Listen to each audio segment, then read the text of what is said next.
এরই সাথে কৃতজ্ঞতা প্রকাশ করছি বাংলাদেশের নার্সিং ভর্তি ইচ্ছু ভাই ও বোনেরা যারা হচ্ছে আমাদের সাথে ক্লাসগুলো করেন, তাদের এত সুন্দর একটা প্ল্যাটফর্ম তৈরি করে দিয়েছেন নিউরান পাবলিকেশন।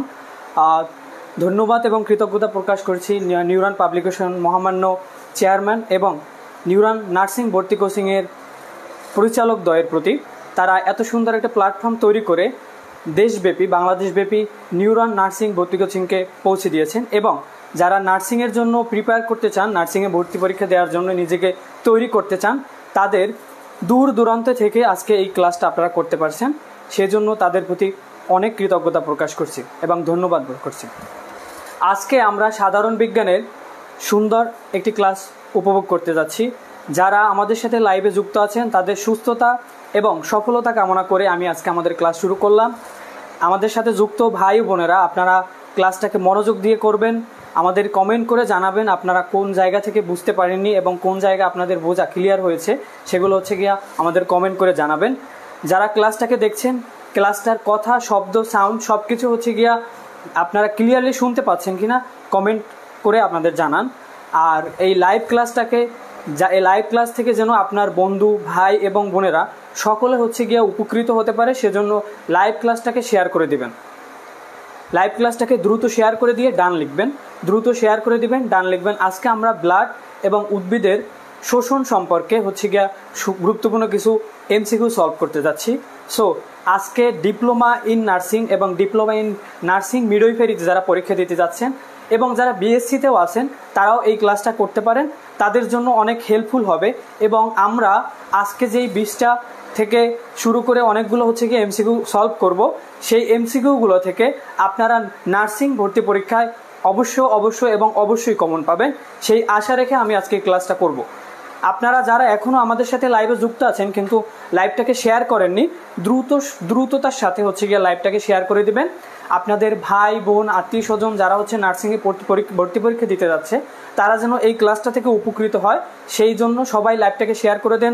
যারা হচ্ছে গিয়া ইতিমধ্যে আমাদের সাথে যুক্ত হয়েছেন আপনার বন্ধুকে মেনশন করে দিবেন এবং কমেন্ট বক্সে জানাবেন আমাদের এই ক্লাসরুম থেকে আপনাদের ঠিকভাবে শোনাচ্ছে কিনা, আমাদের এই সাউন্ড ক্লিয়ার আছে কিনা, এগুলো একটু দয়া করে আপনারা জানাবেন।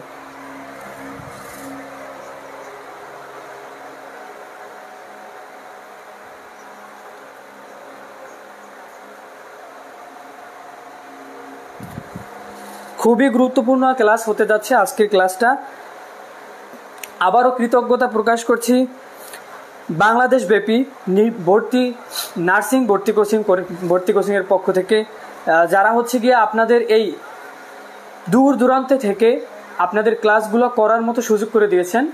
ধন্যবাদ প্রকাশ করছি এইসাল হাসিব স্যার এবং সাইফুল স্যারের প্রতি, যাদের অক্লান্ত পরিশ্রমে নিউরান নার্সিং ভর্তি কোচিং দেশের দ্বার প্রান্তে পৌঁছে গেছে এবং যারা হচ্ছে গিয়া ভর্তি পরীক্ষা দিতে চাচ্ছেন নার্সিংয়ে, তারা একটি আস্থার জায়গা খুঁজে পেয়েছেন।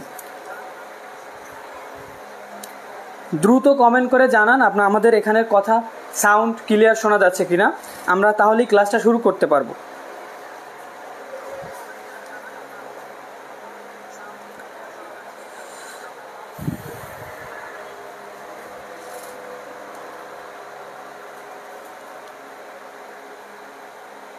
শারমিন আফরিন বলছেন আসসালামু আলাইকুম। ওয়ালাইকুম আসসালাম।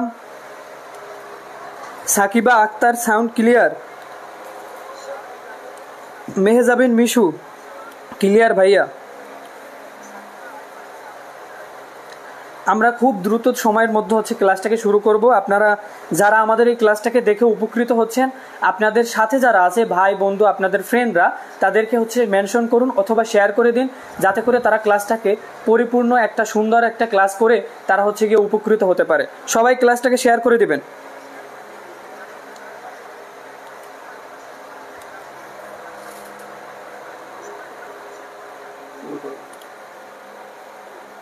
হাফসানা রুমা সব ঠিক আছে? ঠিক আছে, আমরা এখনই ক্লাস শুরু করব। আনিকা জাহান মিম আসসালামু আলাইকুম স্যার। আমরা এখনই ক্লাসটা শুরু করব।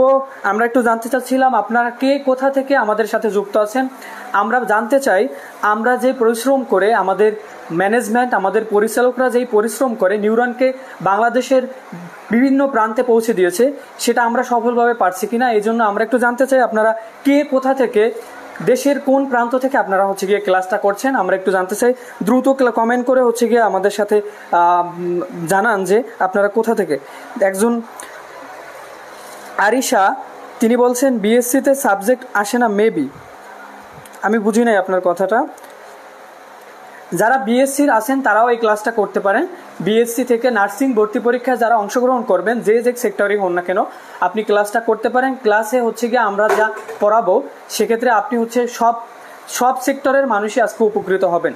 ঠিক আছে, আচ্ছা আমরা তাহলে ক্লাসটা শুরু করি। পূজা বারোই মুন্সিগঞ্জ থেকে, নির্জুম লিমা আজিমপুর থেকে,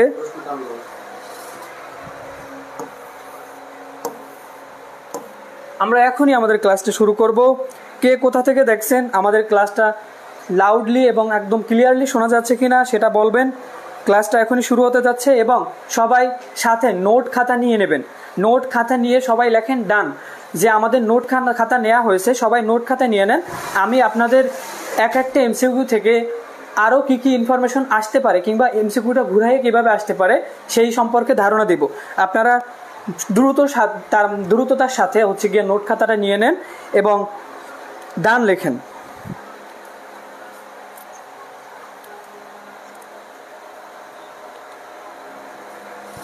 হ্যাঁ, আচ্ছা, প্রথম প্রশ্ন রক্ত, সার্বজনীন রক্তের গ্রুপ। সার্বজনীন রক্তের গ্রুপ কোনটি? অনেকেই অ্যান্সার করতেছেন, অ্যান্সার করতে থাকেন। সার্বজনীন রক্তের গ্রুপ কোনটি? যারা অ্যান্সার করতেছেন অ্যান্সার করেন। সার্বজনীন রক্তের গ্রুপ কেউ একজন লেখছেন অন। আপনি কেন অন লেখলেন? এটা তো অ্যান্সার হবে না, অ্যান্সার হবে ডি। সার্বজনীন রক্তের গ্রুপ কি? সার্বজনীন রক্তের গ্রুপ গ্রুপ ও। সার্বজনীন রক্তের গ্রুপ কি? সার্বজনীন রক্তের গ্রুপ ও। তাহলে অ্যান্সার হবে ও। এর সাথে আমি একটু রক্ত সম্পর্কে আপনাদের ধারণা দিতে চাই। যারা নোটবুক, যারা যেখানে নোট করতেছেন সেই নোটটাকে পাশে নিয়ে রাখবেন। আমাদের একটা এমসিকিউর সাথে অনেকগুলো এমসিকিউ সলভ হবে, আমরা সেভাবেই আপনাদের পড়াবো। ঠিক আছে, যারা নোট নিয়েছেন তারা দ্রুত ডান লিখে দেন যে নোট নেওয়া হয়ে গেছে, আর এই অ্যান্সারটা করতে থাকেন। আমাদের সর্বপ্রথম যে এমসিকিউটা আছে সেই এমসিকিউটা সার্বজনীন দাতা রক্তের গ্রুপ কোনটি? আমরা জানি রক্তের 4টি গ্রুপ আছে। এই 4টি গ্রুপের মধ্যে একটা গ্রুপ আছে যেটাকে আমরা সার্বজনীন গৃহীতা বলি, এবং একটা গ্রুপ আছে সেটাকে আমরা সার্বজনীন দাতা বলি। তো আমাদের ফার্স্ট কোশ্চেন সার্বজনীন দাতা রক্তের গ্রুপ কোনটি?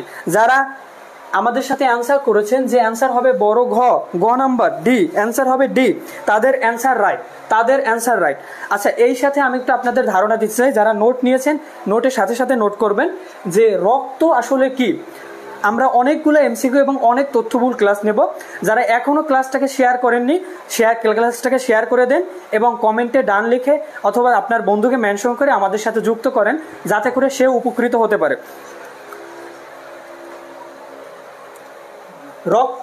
রক্ত একটি তরল যোজক কলা। রক্ত কি? রক্ত একটি তরল যোজক কলা। আমরা কলা বলতে বুঝি টিস্যু। আমরা জানি অনেকগুলো কোষ মিলে টিস্যু গঠন হয়। কি হয়? অনেকগুলো কোষ মিলে কি গঠন হয়? টিস্যু গঠন হয়। আর রক্ত একটি তরল যোজক কলা। এই যোজক কলা বা তরল যোজক কলা বলতে আমরা কি বুঝি? আমরা জানি মানবদেহে যেই সকল টিস্যু আছে, মানবদেহে 4 ধরনের টিস্যু দেখা যায়। কত ধরনের? সবাই একটু বলেন, মানবদেহে কয় ধরনের টিস্যু থাকে? মানবদেহে 4 ধরনের টিস্যু থাকে। এর ভিতরে একটি প্রকার আছে যেটাকে বলা হয় তরল যোজক কলা। কি বলা হয়? তরল যোজক কলা। এই তরল যোজক কলা বলার কারণ এখানে আমরা জানি কলা বা টিস্যু গঠন হয় কোষ দ্বারা। এই কোষের সাথে তরলের একটা কানেকশন আছে। এই তরল বা পানীয় বা লিকুইড একটা কানেকশন থাকার কারণে এটাকে বলা হয় তরল যোজক কলা।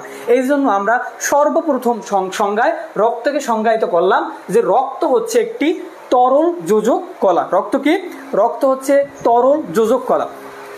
এর সাথে আমরা আরেকটু অ্যাড করে নিতে পারি। আরেকটু অ্যাড করে কি নিতে পারি? যে এটা ঈষৎ ক্ষারীয়। এটা কেমন?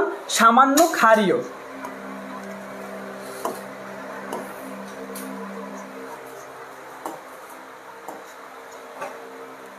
রক্ত কেমন?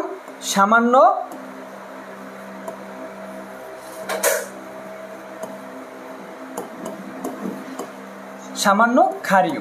এখন ক্ষারীয় কেন হলো? হ্যাঁ, এখান থেকে আমরা আর একটা এমসিকিউ সলভ করব। কিভাবে? আমরা জানি যে পিএইচ স্কেল অর্থাৎ পটেনশিয়াল অফ হাইড্রোজেন, হাইড্রোজেনের ঘনত্বের যে একটা স্কেল আছে, সেই হাইড্রোজেন ঘনত্বের স্কেলে আমরা জানি যে তার বিস্তৃতি হচ্ছে 0 থেকে 14 পর্যন্ত, 0 থেকে 14 পর্যন্ত, এবং এর নিরপেক্ষতার মান হচ্ছে 7। অর্থাৎ 7 যদি কারো পিএইচ মান হয় সেক্ষেত্রে সে নিরপেক্ষ, সে ক্ষারীয়ও না, সে হচ্ছে অম্লীয়ও না। কিন্তু যদি 0 থেকে 6.9 অবধি কারো মান হয় সে কেমন হয়? সে হয় অম্লীয়। আবার 7.1 থেকে 40 পর্যন্ত যদি কারো মান হয় সে হয় কেমন? সে হয় ক্ষারীয়। এবং আপনারা এখান থেকে আরেকটা জিনিস মনে রাখবেন যে নিরপেক্ষ যে স্কেলটা আছে এর আশেপাশে যারা আছে, আমি ধরি যে 7 হচ্ছে নিরপেক্ষ, এই 7 এর পাশে আছে 6.9। এখন আমরা জানি যে 6.9 পর্যন্ত এই পিএইচ স্কেলের বিস্তৃতিতে আমরা জানি যে 6.9 হচ্ছে অম্লীয়। কিন্তু সে কেমন অম্লীয়? এই পিএইচ মান যাদের 7 অর্থাৎ নিরপেক্ষর আশেপাশে যারা আছে তাদের ধর্মটা হয় সামান্য। কেমন? তাদের ধর্মটা হবে সামান্য।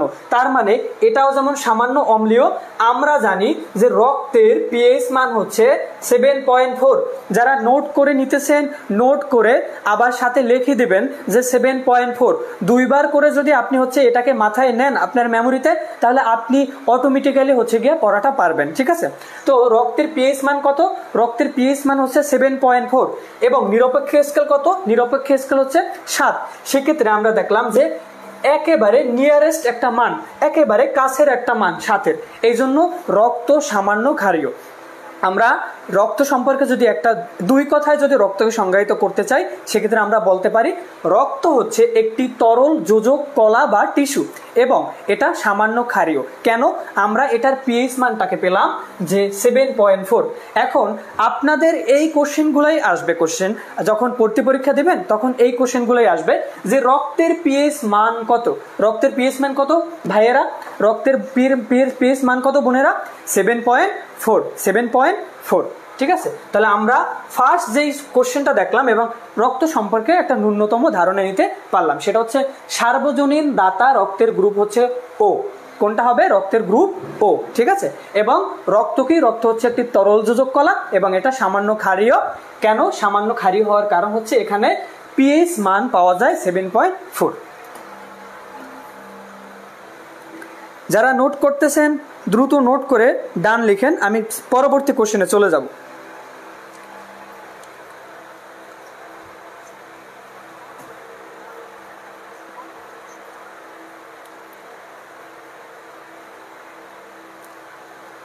যারা নোট করতেছেন দ্রুত ডান লেখেন, নোট করা শেষ হলে আমি পরবর্তী কোশ্চেনে চলে যাব।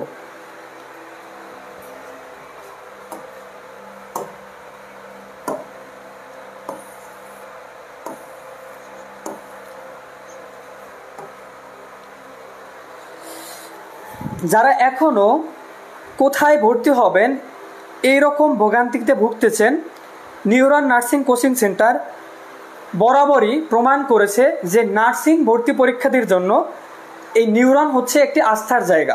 আপনারা সেই বিশ্বাসটাকে রাখবেন এবং সেই বিশ্বাস রেখে নিউরনে দ্রুত ভর্তি হয়ে যাবেন। আমাদের ক্লাস কিন্তু শুরু হয়ে গেছে।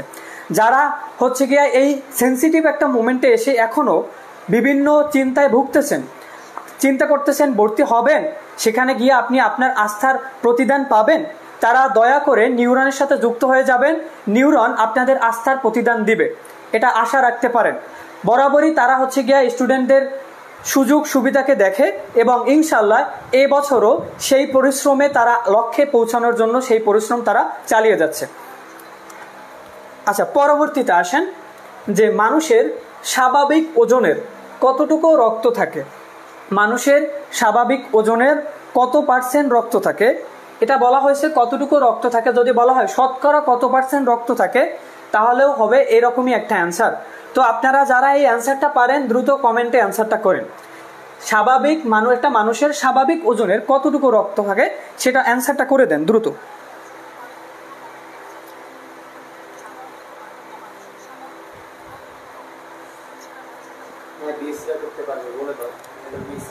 বিএসসি ডিপ্লোমা, তারপর হচ্ছে গিয়া যারা ভার্সিটি পরীক্ষা দিবেন, এরকম যারা হচ্ছে এডমিশন ক্যান্ডিডেট আছেন, সায়েন্সে পড়া, সায়েন্সের স্টুডেন্ট, এবং যারা হচ্ছে আর্টস কমার্স থেকে এসে ডিপ্লোমা হচ্ছে গিয়া করতে চান, তারা সকলে হচ্ছে আমাদের ক্লাসটা দেখতে পারেন, কারণ এখানে যেই কোশ্চেনগুলো সলভ করা হবে সেগুলো খুবই গুরুত্বপূর্ণ কোশ্চেন। আমাদের সাথে আনিকা জাহান মিম যুক্ত আছে, তিনি বলছেন 8 ভাগ। মরিয়ম আক্তার যুক্ত আছেন, তিনি বলছেন 8 ভাগ। হাবিবা আক্তার যুক্ত আছেন, তিনি বলছেন সি।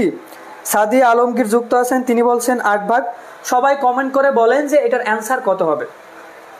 মানুষের স্বাভাবিক ওজনের কতটুকু রক্ত থাকে? একটা মানুষের স্বাভাবিক ওজনের 8% যদি শতকরা বলা হয় সেক্ষেত্রে 8%, এবং কতটুকু বলা হইলে সেক্ষেত্রে 8 ভাগ, সেক্ষেত্রে কত? 8 ভাগ হচ্ছে গিয়া রক্ত থাকে।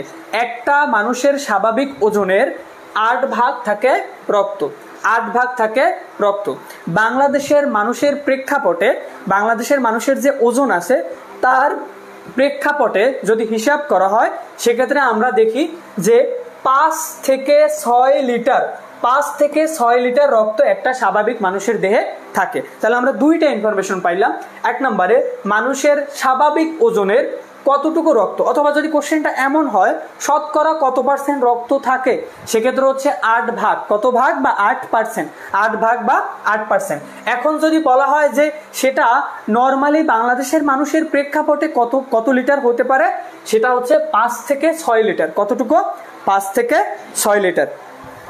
যারা নোট করতেছেন তারা দ্রুত নোট করবেন, এবং নোট করে আমাদের ইনফরমেশনটাকে একটুখানি বলবেন যে হচ্ছে গিয়া আমি এই তথ্যটা লিখতে পারছি, সেটা একটু লিখবেন যে ডান, আমাদের লেখা ডান। তাহলে আমি আবার পরবর্তী কোশ্চেনে যেতে পারবো, ঠিক আছে? যারা এখনো আমাদের সাথে যুক্ত হয়ে আপনি নিজে উপকৃত হচ্ছেন, আপনি দয়া করে ক্লাসটাকে শেয়ার করে দিতে পারেন, সেক্ষেত্রে আপনার বন্ধু, আপনার ভাই বোন সবাই হচ্ছে গিয়ে উপকৃত হতে পারে। আমাদের এখানে সলভকৃত প্রত্যেকটা কোশ্চেন অনেক ইম্পর্টেন্ট, এবং এখান থেকে ম্যাক্সিমাম কোশ্চেন হচ্ছে গিয়ে আপনারা নার্সিং ভর্তি পরীক্ষায় পেয়ে যাবেন। তাহলে আমরা এখান থেকে দুইটা হচ্ছে গিয়া ইনফরমেশন জানলাম। একটা হচ্ছে মানুষের স্বাভাবিক ওজনের কতটুকু রক্ত থাকে 8 ভাগ, বা পার্সেন্টেজ শতকরায় থাকলে সেটা হবে 8%, এবং একটি মানুষের, বাংলাদেশের প্রেক্ষাপটে যে মানুষ আছে তাদের দেহের ওজনের ক্ষেত্রে কতটুকু হচ্ছে গিয়ে কত লিটার রক্ত থাকতে পারে, 5 থেকে 6 লিটার, 5 থেকে 6 লিটার, ঠিক আছে?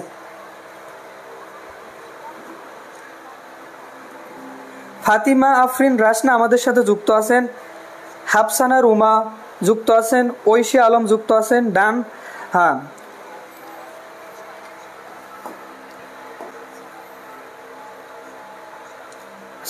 তাহলে আমরা এখন 3 নম্বর কোশ্চেনে চলে যেতে পারি।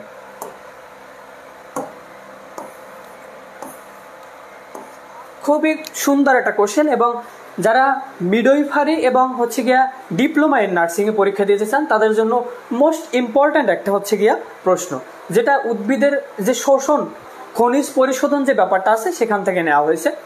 ব্যাপন মানে কি? আচ্ছা, যারা হচ্ছে এই 3 নম্বর কোশ্চেনের অ্যান্সারটা পারেন তারা দ্রুত কমেন্ট করেন যে ব্যাপন মানে কি, কোনটা অ্যান্সার হতে পারে।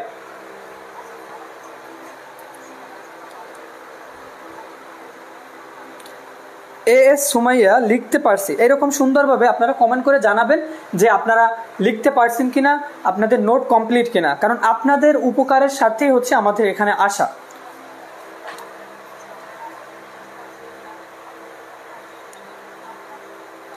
হ্যাঁ, অনেকেই সঠিক অ্যান্সারটাকে দিচ্ছেন, সঠিক অ্যান্সারটা আমি পাচ্ছি অনেকের কাছ থেকে। দ্রুত আপনারা অ্যান্সারটা করে দেন, আমরা এই ব্যাপন সম্পর্কে আলোচনা করব।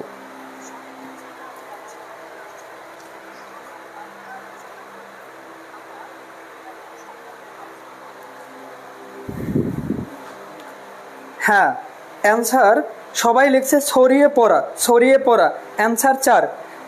সকলের অ্যান্সার রাইট। ব্যাপন শব্দের অর্থ হচ্ছে ব্যাপিত হওয়া, ব্যাপিত হওয়া মানেই হচ্ছে ছড়িয়ে পড়া, ব্যাপিত হওয়া মানে কি? ছড়িয়ে পড়া, ঠিক আছে? তাহলে অ্যান্সার হচ্ছে 4, অ্যান্সার হচ্ছে 4।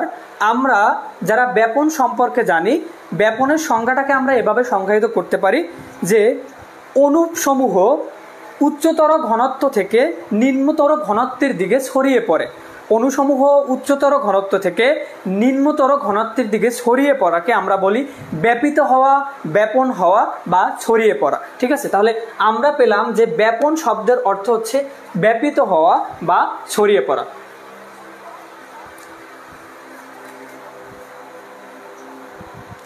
ব্যাপিত হওয়া বা ছড়িয়ে পড়া। যারা অ্যান্সার 4 লিখছেন তারা রাইট অ্যান্সার দিয়েছেন। ব্যাপিত হওয়া মানে ছড়িয়ে পড়া।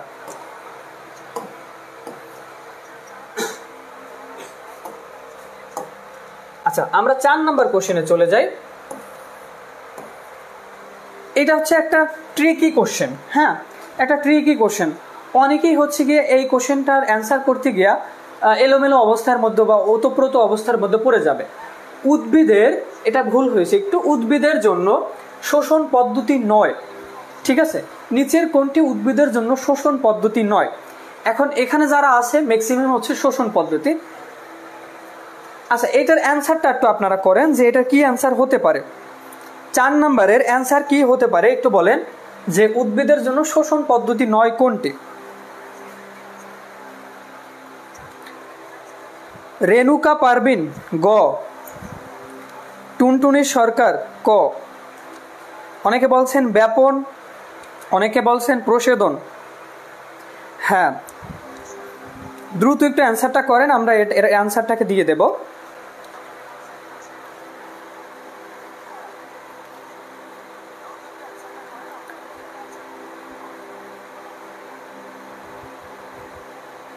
আচ্ছা, অনেকের মতের পার্থক্য দেখা যাচ্ছে। কেউ কেউ বলছেন সি, কেউ কেউ বলছে ডি, কেউ কেউ বলছে এ। আচ্ছা, আমি এখন অ্যান্সারটা বলবো, আপনারা বলেন। আরও যাদের মতামত দেওয়ার হচ্ছে গিয়ে ইচ্ছা আছে দ্রুত মতামতটা দিয়ে ফেলেন যে আপনার। হ্যাঁ, তানিয়া ইসলাম বলছে প্রসেদন। আচ্ছা, আমি আগেই বলছি কোশ্চেনটা একটু ট্রিকিভাবে সাজানো হয়েছে। দেখেন, এখানে বলা হয়েছে উদ্ভিদের জন্য শোষণ পদ্ধতি নয়, অর্থাৎ উদ্ভিদ যে খনিজ লবণ শোষণ করে, পানি শোষণ করে উদ্ভিদ তার মূলরোমের মাধ্যমে, এটার জন্য শোষণ পদ্ধতি নয় কোনটা। এখন যারা ব্যাপন বলছে তারা একটা হচ্ছে গিয়ে ধারণা নিয়ে বলছে, যারা হচ্ছে ইমবাইবেশন বলতেছে তারাও একটা ধারণা নিয়ে বলতেছে, যারা প্রসেদন বলছে তারাও একটা ধারণা নিয়ে বলতেছে। এখানে রাইট অ্যান্সার হচ্ছে প্রসেদন। এখানে রাইট অ্যান্সার কি? প্রসেদন। এখন কেন প্রসেদন সেটা আমি বলছি।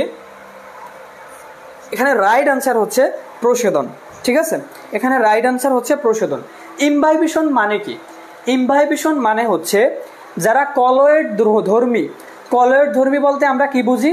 যে সকল বস্তু পানি প্রিয়, অর্থাৎ পানির সাথে তাদের একটা আকর্ষণ আছে, পানিকে তারা কাছে পেতে চায়, এরকম যারা হচ্ছে গিয়ে কলয়েড ধর্মী বা পানি প্রিয় পদার্থ, এই কলয়েড ধর্মী পদার্থের সমূহের বা কলয়েড ধর্মী বস্তু সমূহের পানি শোষণ পদ্ধতির নাম হচ্ছে ইমবাইবেশন। অর্থাৎ ইমবাইবেশন বলতে আমরা কি বুঝলাম? ইমবাইবেশন বলতে আমরা বুঝলাম যারা পানি প্রিয় পদার্থ, যারা হচ্ছে পানিকে আকর্ষণ করে, পানির কাছাকাছি গেলে তাদের মধ্যে পানির ভিতরে একটা আকর্ষণ আছে, এই পানি প্রিয় পদার্থদের পানি শোষণ পদ্ধতির নাম হচ্ছে ইমবাইবেশন। অথবা আপনি বলতে পারেন যারা কলয়েড ধর্মী পদার্থ তাদের কলয়েড ধর্মী পদার্থের পানি শোষণের পদ্ধতির নাম হচ্ছে ইমবাইবেশন। আচ্ছা, এরপরে আসেন ব্যাপন। ব্যাপন মানে কি? ব্যাপন হচ্ছে যেখানে একটা বক্স, আমি একটু আপনাদের দেখাই, আমি ধরি এর ভিতরে অনেক অণুগুলা অনেক আকর্ষণ নিয়ে একদম একটা ভালো ঘনত্ব নিয়ে এখানে অবস্থান করতেছে, তাকে একটা ছিদ্র পথে যদি ছেড়ে দেওয়া হয় এই সকল অঞ্চলে, এখন এখানে ঘনত্ব বেশি, এখানে ঘনত্ব কম, এই উচ্চ ঘনত্ব থেকে সে এখানে গিয়া এরকম ছড়াইয়ে যাবে। এই ছড়িয়ে পড়াটাকে, অর্থাৎ এই অণুসমূহের এই ব্যাপিত হওয়াটাকে বলা হয় ব্যাপন। ব্যাপিত হওয়াটাকে কি বলে? ব্যাপন। আচ্ছা, আমরা দুইটা জিনিস জানলাম, একটা হচ্ছে ইমবাইবেশন। ইমবাইবেশন মানে কি? ইমবাইবেশন মানে হচ্ছে কলয়েড ধর্মী বা পানি প্রিয় বা পানিগ্রাহী, পানি আকৃষ্ট পদার্থের পানি শোষণের পদ্ধতির নাম হচ্ছে ইমবাইবেশন। আর ব্যাপন কি? ব্যাপন হচ্ছে কোনো একটা অবস্থানে অবস্থানরত উচ্চ ঘনত্বের অণুসমূহ একটা ছিদ্রপথ কিংবা নির্দিষ্ট একটা পথের মাধ্যমে যখন একটা বড় অঞ্চলে বা হচ্ছে গিয়ে নিম্ন ঘনত্বের অঞ্চলে ছড়াইয়ে পড়ে, সেটাকে বলা হয় কি? কম ঘনত্বের অঞ্চলে ছড়াইয়ে পড়ে, সেটাকে বলা হয় ব্যাপন। সেটাকে বলা হয় ব্যাপন। তাহলে আমরা ব্যাপন জানলাম আর জানলাম ইমবাইবেশন। যারা নোট করতেছেন দ্রুত নোট করে নেবেন এবং আমাকে নোট করে বলবেন যে ভাইয়া এটা আমার লেখা হয়ে গেছে। হ্যাঁ, তাহলে আমরা ইমবাইবেশন আবারও বলি, ইমবাইবেশন হচ্ছে কলয়ধর্মী পদার্থে পানি আকৃষ্ট করা বা শোষণ করার পদ্ধতি। 2 নম্বরে ব্যাপন, উচ্চতর ঘনত্বর পথ থেকে নিম্নতর বা কম ঘনত্বের অঞ্চলে ছড়িয়ে পড়া অণুসমূহের ছড়িয়ে পড়াকে বলা হয় ব্যাপিত হওয়া বা ব্যাপন। আচ্ছা, অভিস্রবণ কি? অভিস্রবণ হচ্ছে তরলের ক্ষেত্রে হবে। কোন ক্ষেত্রে? তরলের ক্ষেত্রে। সেক্ষেত্রে আমরা একটা পাত্রের ভিতরে একটা কিশমিশ নিতে পারি, ঠিক আছে, একটা কিশমিশ নিতে পারি যেটা হচ্ছে শুকনা। হ্যাঁ, এই শুকনা কিশমিশটার একটা অর্ধভেদ্য ঝিল্লি আছে। এই ঝিল্লি যেটার ভিতরে এখানে এর অণুসমূহ অনেক ঘনত্ব নিয়ে আছে। এখন দেখা যায় যে এখান থেকে এই কম ঘনত্বের অঞ্চল থেকে পানি এই ঝিল্লিকে ভেদ করে এটার ভিতরে প্রবেশ করছে। তার মানে তরল একটা অর্ধভেদ্য ঝিল্লিকে অতিক্রম করে কম ঘনত্ব থেকে অধিক ঘনত্বের দিকে প্রবেশ করার যে প্রবণতা, প্রবেশ করার যে প্রক্রিয়া, সেটাকে বলা হয় অভিস্রবণ। সেটাকে কি বলা হয়? অভিস্রবণ। তাহলে আমরা পাইলাম কি? আমরা পাইলাম যে ইমবাইবেশন যেটা হচ্ছে কলয়েডধর্মী পদার্থের জন্য, অভিস্রবণ হচ্ছে তরল পদার্থ যেটা হচ্ছে একটা শুকনো পদার্থ কিংবা উচ্চতর ঘনত্বের ভিতর দিকে একটা অর্ধভেদ্য ঝিল্লিকে অতিক্রম করে প্রবেশ করবে কম ঘনত্ব থেকে উচ্চতর ঘনত্বের দিকে। আর ব্যাপন কি? উচ্চতর ঘনত্বের থেকে হচ্ছে গিয়া নিম্নতর ঘনত্বের অঞ্চলে ছড়াইয়ে পড়বে, এটাই হচ্ছে ব্যাপন। তাহলে আমরা মোটামুটি 3টা এমসিকিউর অপশন সম্পর্কে ধারণা নিলাম। এখন এটা রাইট অ্যান্সার বলছিলাম কি? এটা রাইট অ্যান্সার বলছিলাম প্রশোধন। এটা রাইট অ্যান্সার কি বলছিলাম? রাইট অ্যান্সার বলছিলাম প্রশোধন। কেন প্রশোধন? প্রশোধনের সংজ্ঞাকে আমি যদি সংজ্ঞায়িত করতে চাই সেক্ষেত্রে আমি বলবো যে উদ্ভিদ তার বায়বীয় অঙ্গের মাধ্যমে যেই পদ্ধতিতে পানিকে অপসারণ করে তাকে বলা হয় প্রশোধন। তাকে কি বলে? তাকে বলা হয় প্রশোধন। তার মানে এখানে উদ্ভিদ পানিটাকে শোষণ করতেছে না, উদ্ভিদ পানিটাকে অপসারণ করতেছে, মানে উদ্ভিদ পানিটাকে ছেড়ে দিচ্ছে। এখানে প্রশ্নটা ছিল উদ্ভিদের জন্য শোষণ পদ্ধতি 9 কোনটা। তাহলে এটাকে প্রশোধন মানে কি? পানি ছেড়ে দেওয়া, অপসারণ করা, অপসারিত করা। তার মানে এটাই হচ্ছে অ্যান্সার। এটাই কি? অ্যান্সার। আচ্ছা, এখন প্রশোধন সম্পর্কে আমরা যদি একটু জানতে চাই সেক্ষেত্রে আমরা জানতে পারি। লেখেন, যারা নোট করবেন তারা দ্রুত লিখবেন যে উদ্ভিদ তার বায়বীয় অঙ্গের মাধ্যমে তার গৃহীত পানিকে ছেড়ে দেওয়া বা অপসারণ করার পদ্ধতিকে বলা হয় প্রশোধন। আমি আবারও বলছি, যারা নোট করতেছেন দ্রুত নোট করবেন, নোট করে আমাকে বলবেন যে ভাইয়া লেখা শেষ। প্রশোধন বলতে আমরা বুঝি উদ্ভিদ তার বায়বীয় অঙ্গের মাধ্যমে তার গৃহীত পানিকে, তার শরীরে গৃহীত পানিকে অপসারণ করার পদ্ধতিকে বলা হয় প্রশোধন। এখন প্রশোধন সম্পর্কে যদি আমরা জানতে চাই সেক্ষেত্রে প্রশোধন কেন হয়? প্রশোধন হয় উদ্ভিদটাকে সতেজ রাখার জন্য। আমাদের শরীরে দৈনন্দিন জীবনে আমাদের নির্দিষ্ট পরিমাণ পানি গ্রহণ করার দরকার আছে। উদ্ভিদের শরীরেও তাকে সতেজ থাকার জন্য তার নির্দিষ্ট পরিমাণ পানি গ্রহণ করা দরকার আছে। কিন্তু কথাটা হচ্ছে ওখানে যে প্রয়োজনের অতিরিক্ত পানি যদি থাকে সেক্ষেত্রে কিন্তু উদ্ভিদটা মারাও যেতে পারে। এখন তাকে কি করতে হবে? তাকে এই মারা যাওয়া থেকে রক্ষা পাওয়ার জন্য তাকে এই পানিটাকে একটা বায়বীয় অঙ্গের মাধ্যমে ছেড়ে দিতে হবে। যেই পদ্ধতি ছেড়ে দেয় তার নাম হচ্ছে প্রশোধন। তার নাম কি? প্রশোধন। ঠিক আছে। এখন যদি এখান থেকে আপনারা আরেকটি ইনফরমেশন জানতে চান সেক্ষেত্রে আপনারা লিখে রাখতে পারেন যে একটা উদ্ভিদ তার দৈনন্দিন জীবনে যদি 100% পানি গ্রহণ করে, এখান থেকে কেবলমাত্র 1% পানি হচ্ছে গিয়া তার শরীরে থাকবে, বাকি 99% পানি সে প্রশোধন প্রক্রিয়ার মাধ্যমে ছেড়ে দেয়। কি করে? ছেড়ে দেয়। তাহলে উদ্ভিদের শরীরে থাকে কত পার্সেন্ট? 1% পানি। উদ্ভিদ এই প্রশোধন প্রক্রিয়াকে কাজে লাগিয়ে তার গৃহীত 100% পানির ভিতরে 1% পানিকে তার শরীরে গ্রহণ করে রেখে তার যাবতীয় কার্যকলাপের জন্য রেখে দিয়ে বাকি 99% পানিকে অপসারণ করে। এই প্রসেসটার নাম হচ্ছে প্রশোধন।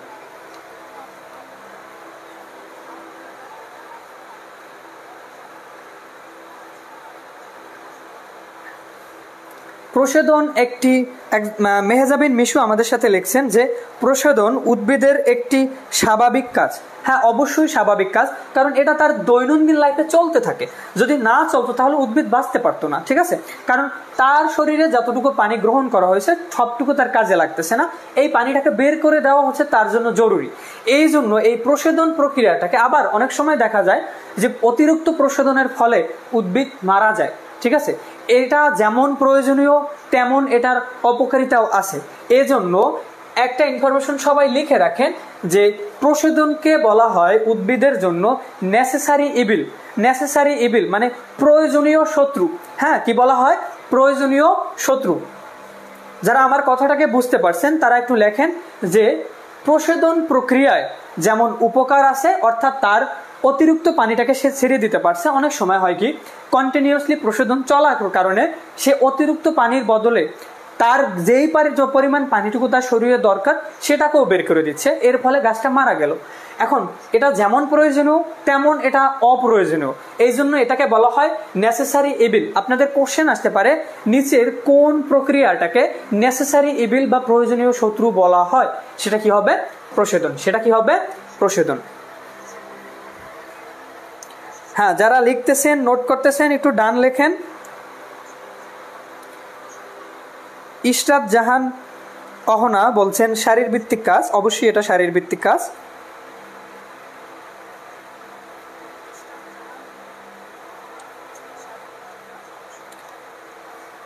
দ্রুত দ্রুত সময়ের মধ্যে আপনারা ডান লেখেন, তারপর হচ্ছে আমরা নেক্সট কোশ্চেনে চলে যাব। আমরা এতক্ষণ যতটুকু পড়লাম এবং যে 4টা এমসিকিউ সলভ করলাম, সেখান থেকে আপনাদের যেই ইনফরমেশনগুলো দেওয়া হলো আপনারা সঠিকভাবে ইনফরমেশনগুলো বুঝতে পারছেন কিনা আমাকে একটু জানাবেন।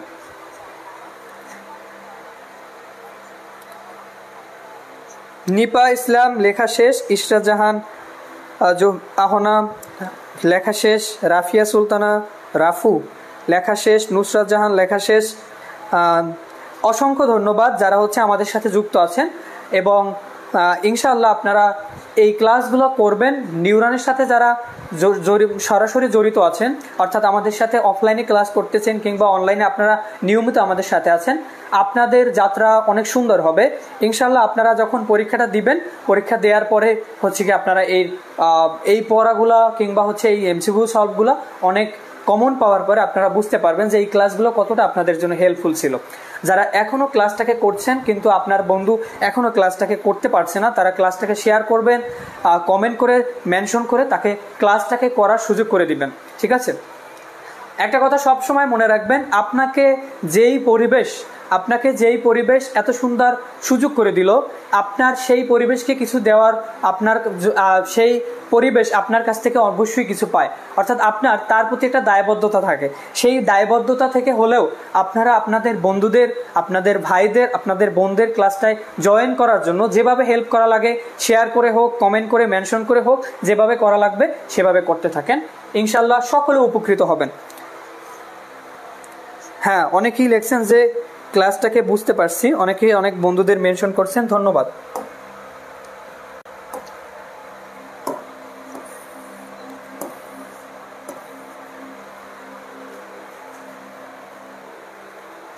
আচ্ছা, এরপরের কোশ্চেনটা হচ্ছে রক্তের স্বাভাবিক তাপমাত্রা কত? রক্তের স্বাভাবিক তাপমাত্রা কত? যারা এর অ্যান্সারটা পারেন একটু দ্রুত অ্যান্সার করে দেন যে রক্তের স্বাভাবিক তাপমাত্রা কত। আপনারা যারা এখনো বুঝতেছেন না যে এই এমসিকিউগুলো কেন পড়ানো হচ্ছে, আপনারা সামনে যতগুলো কোশ্চেনের হচ্ছে গিয়া পরীক্ষা দিবেন, দেখবেন এই সকল এমসিকিউ ম্যাক্সিমাম টাইম বিভিন্ন পরীক্ষার কোশ্চেনে হচ্ছে গিয়া রিপিট করে আসছে। সো আপনারা ভরসা রাখতে পারেন এখানে যা পড়ানো হচ্ছে সেখান থেকে আপনাদের কমন আসবে।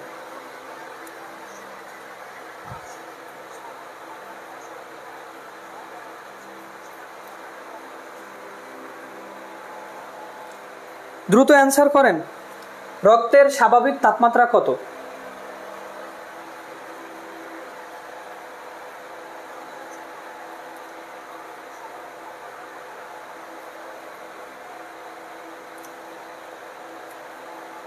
হ্যাঁ, অনেকে বলছেন ক নাম্বার, অনেকে বলছেন খ, অনেকে বলছেন গ।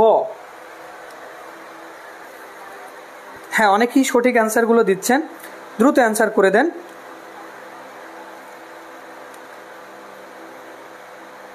মেহজাবিন মিশু বলছেন 36 থেকে 38, ঐশী আলম বলছেন সি, তারপর হচ্ছে মরিয়ম ইসলাম বলছেন এ, ম্যাক্সিমাম লোকজন বলছেন যে 36 থেকে 38, 36 থেকে 38।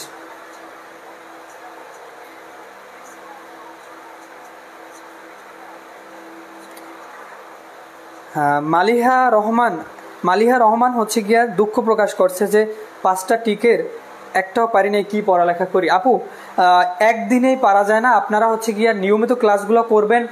যারা এখানে ক্লাস করায় কিংবা হচ্ছে যারা এখানে ম্যানেজমেন্টের সাথে আছে, যারা নিউরনের সাথে আছে, তাদের থেকে হেল্প নেবেন, তাদের থেকে গাইডলাইন চেয়ে নেবেন যে কিভাবে আমরা পড়াশোনা করতে পারি। এখান থেকে সর্বোচ্চ হেল্প আপনাদের করা হবে। এবং আজকে হচ্ছে আপনাদের এটা নিয়ে সাধারণ বিজ্ঞানের 2য় ক্লাস।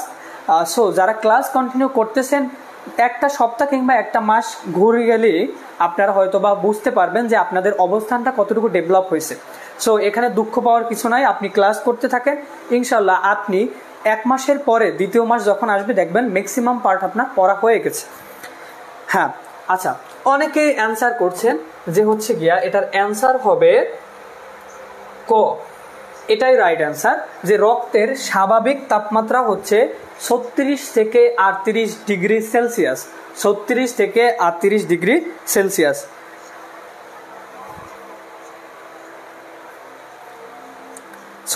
থেকে 38 ডিগ্রি সেলসিয়াস, ঠিক আছে। যারা 36 থেকে 42 বলছেন, এটা ভুল অ্যান্সার। 36 থেকে 42 কোনোভাবেই না, 36 থেকে 38 হচ্ছে রাইট অ্যান্সার।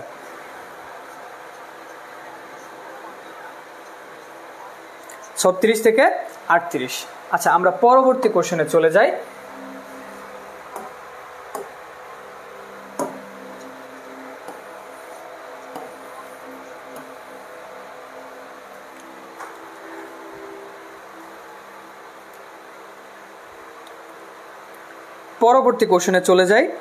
হ্যাঁ, দেখেন কোশ্চেনটা হচ্ছে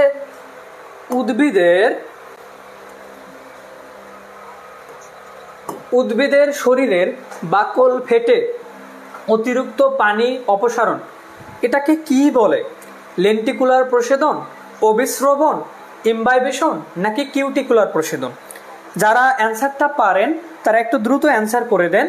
এর পরবর্তীতে আমরা এই 4টা অপশনকে একটু বুঝাই দেব আপনাদের।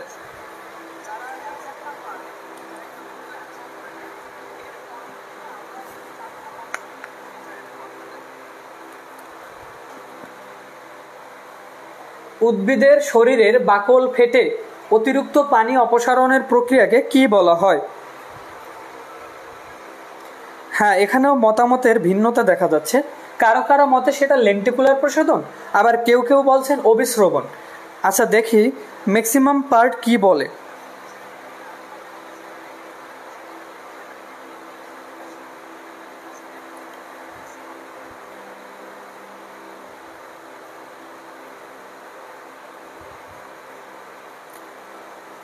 নূরনাহার রিজা বলছেন, ভাইয়া আমি নিউরনের বই কিনে পড়াশোনা করতেছি বাসায়, আনফর্চুনেটলি সে কোচিং করতে পারছে না। আপনি আমাদের এই নিউরন পাবলিকেশন দ্বারা পরিচালিত নিউরন নার্সিং ভর্তি কোচিংয়ের যেই লাইভ ক্লাসগুলো হয় ডেইলি, সেখান থেকে আপনি ক্লাসগুলো করে নেবেন। আমাদের অনলাইন ব্যাচ আছে, সেখানে প্রয়োজনে ভর্তি হয়ে নিতে পারেন। সেখান থেকে আপনি ক্লাসগুলোকে কন্টিনিউ করতে থাকেন এবং আপনি এখান থেকে ধারণা নিয়ে বাসায় পড়াশোনা করেন। আপনি চেষ্টা করলে অবশ্যই পারবেন। চেষ্টা করলে মানুষ সব কিছু পারে, ঠিক আছে? সেক্ষেত্রে আপনি কেন পারবেন না? ইনশাল্লাহ আপনি পারবেন। ভরসা রাখেন, নিজের উপর আত্মবিশ্বাস রাখেন এবং নিউরনের সাথে থেকে ক্লাসগুলো করতে থাকেন, আপনিও পারবেন। হ্যাঁ, অনেকেই অ্যান্সার করতেছে লেন্টিকুলার প্রসেদন, আবার কেউ কেউ বলতেছে অভিস্রবণ। হ্যাঁ, এখন এটা রাইট অ্যান্সার হচ্ছে লেন্টিকুলার প্রসেদন। এখন কেন এটা রাইট অ্যান্সার আমি বলছি। আমরা দেখছিলাম যে পানি শোষণ করার পদ্ধতির নাম হচ্ছে অভিস্রবণ। পানি শোষণ করার পদ্ধতির নাম অভিস্রবণ। তার মানে অপসারণ যেখানে লেখা আছে সেখানে এই অভিস্রবণটা হবে না, ঠিক আছে? আবার ইমবাইবেশনও পানি একটা শোষণ করার পদ্ধতির নাম। কলয়েডধর্মী পদার্থ যারা আছে তারা এই পদ্ধতিতে পানিটাকে শুষে নেয়, তার মানে ইমবাইবেশনও হবে না। আচ্ছা, এরপরে আমরা দুইটাকে পাইলাম, একটা হচ্ছে লেন্টিকুলার প্রশোধন আর একটা হচ্ছে কিউটিকুলার প্রশোধন। এখন আমাদের জানতে হবে যে এই প্রশোধন কত প্রকার, ঠিক আছে, এবং কোন প্রকার প্রশোধনের মাধ্যমে কিভাবে পানি অপসারিত হয়। যারা নোট খাতাটাকে সাথে রাখছেন তারা দ্রুত নোট করবেন। হ্যাঁ, প্রশোধন হচ্ছে 3 প্রকার। প্রশোধন কত প্রকার? প্রশোধন হচ্ছে 3 প্রকার। প্রশোধন কত প্রকার? 3 প্রকার, ঠিক আছে। 1 নম্বরে হচ্ছে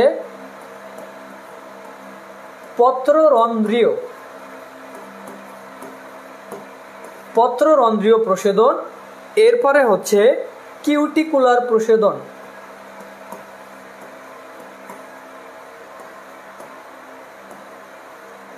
আর 3 নম্বর হচ্ছে লেন্টিকুলার প্রশোধন।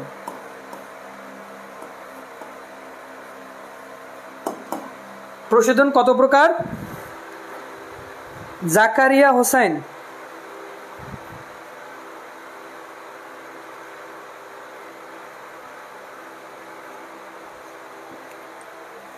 প্রশোধন হচ্ছে 3 প্রকার। একটা হচ্ছে পত্ররন্ধ্রীয়, একটা হচ্ছে কিউটিকুলার, আর একটা হচ্ছে লেন্টিকুলার, ঠিক আছে। প্রশোধন কত প্রকার? 3 প্রকার। এখন আসেন 3 প্রকারের কার কি কাজ বা কোনটা হচ্ছে সর্বাধিক পানি অপসারণ করে। পত্ররন্ধ্রীয়, এটার মানে কি? পত্ররন্ধ্রীয় প্রশোধন বলতে আমরা জানি যে একটা পাতার গঠনে কিছু ছিদ্র দেখা যায়, যেটা আমরা খালি চোখে দেখতে পারি না, কিন্তু আমরা যদি মাইক্রোস্কোপ বা অনুবীক্ষণ যন্ত্রের মাধ্যমে দেখি তখন দেখতে পাবো যে একটা পাতার গঠনে কিছু ছিদ্র বা রন্ধ্র রয়েছে। এই রন্ধ্র থেকে ম্যাক্সিমাম পার্ট প্রশোধন হয়, রন্ধ্র থেকে সব থেকে বেশি প্রশোধন হয়। যদি কোশ্চেন আসে প্রশোধন কোন মাধ্যমে সবচেয়ে বেশি হয়, সেটা কোন মাধ্যমে হবে? পত্ররন্ধ্রীয় মাধ্যমে। কোন মাধ্যমে? পত্ররন্ধ্রীয় প্রশোধন বলতে আমরা কি বুঝি? পত্ররন্ধ্রীয় প্রশোধন বলতে বুঝি একটা পাতার স্ট্রাকচার বা গঠনে যদি আমরা অনুবীক্ষণ যন্ত্রকে ব্যবহার করে দেখতে চাই, সেক্ষেত্রে দেখতে পাবো যে প্রত্যেকটা পাতার গঠনে কিছু ছিদ্র দেখা যায়, যেটাকে আমরা পত্ররন্ধ্র বলি। এই পত্ররন্ধ্র বা পাতার ছিদ্র থেকে যদি পানি অপসারিত হয় বায়বীয় মাধ্যমে, সেক্ষেত্রে সেটাকে আমরা বলি পত্ররন্ধ্রীয় মাধ্যম বা পত্ররন্ধ্রীয় প্রশোধন। 2 নম্বরে আসেন কিউটিকুলার প্রশোধন। উদ্ভিদের পাতা থেকে শুরু করে কাণ্ড এবং বাকল, এই প্রত্যেকটা বস্তুই কিউটিন জাতীয় একটা তৈলাক্ত বা পিচ্ছল পদার্থের দ্বারা তৈরি, ঠিক আছে। আপনারা দেখবেন উদ্ভিদের পাতার উপরে একটা পিচ্ছল অনুভব হয়, ঠিক আছে। এটা কিসের কারণে? কিউটিন জাতীয় একটা পদার্থ থাকে। তো কিউটিন জাতীয় পদার্থের মধ্য দিয়ে বা মাধ্যমে যেই পাতা কিংবা হচ্ছে বিভিন্ন অঙ্গ তৈরি হয়, সেই অঙ্গগুলা থেকে বা পাতার সেই কিউটিন আবরণের মাধ্যমে যদি পানি অপসারিত হয়, সেটাকে বলা হয় কিউটিকুলার প্রশোধন। সেটাকে কি বলে?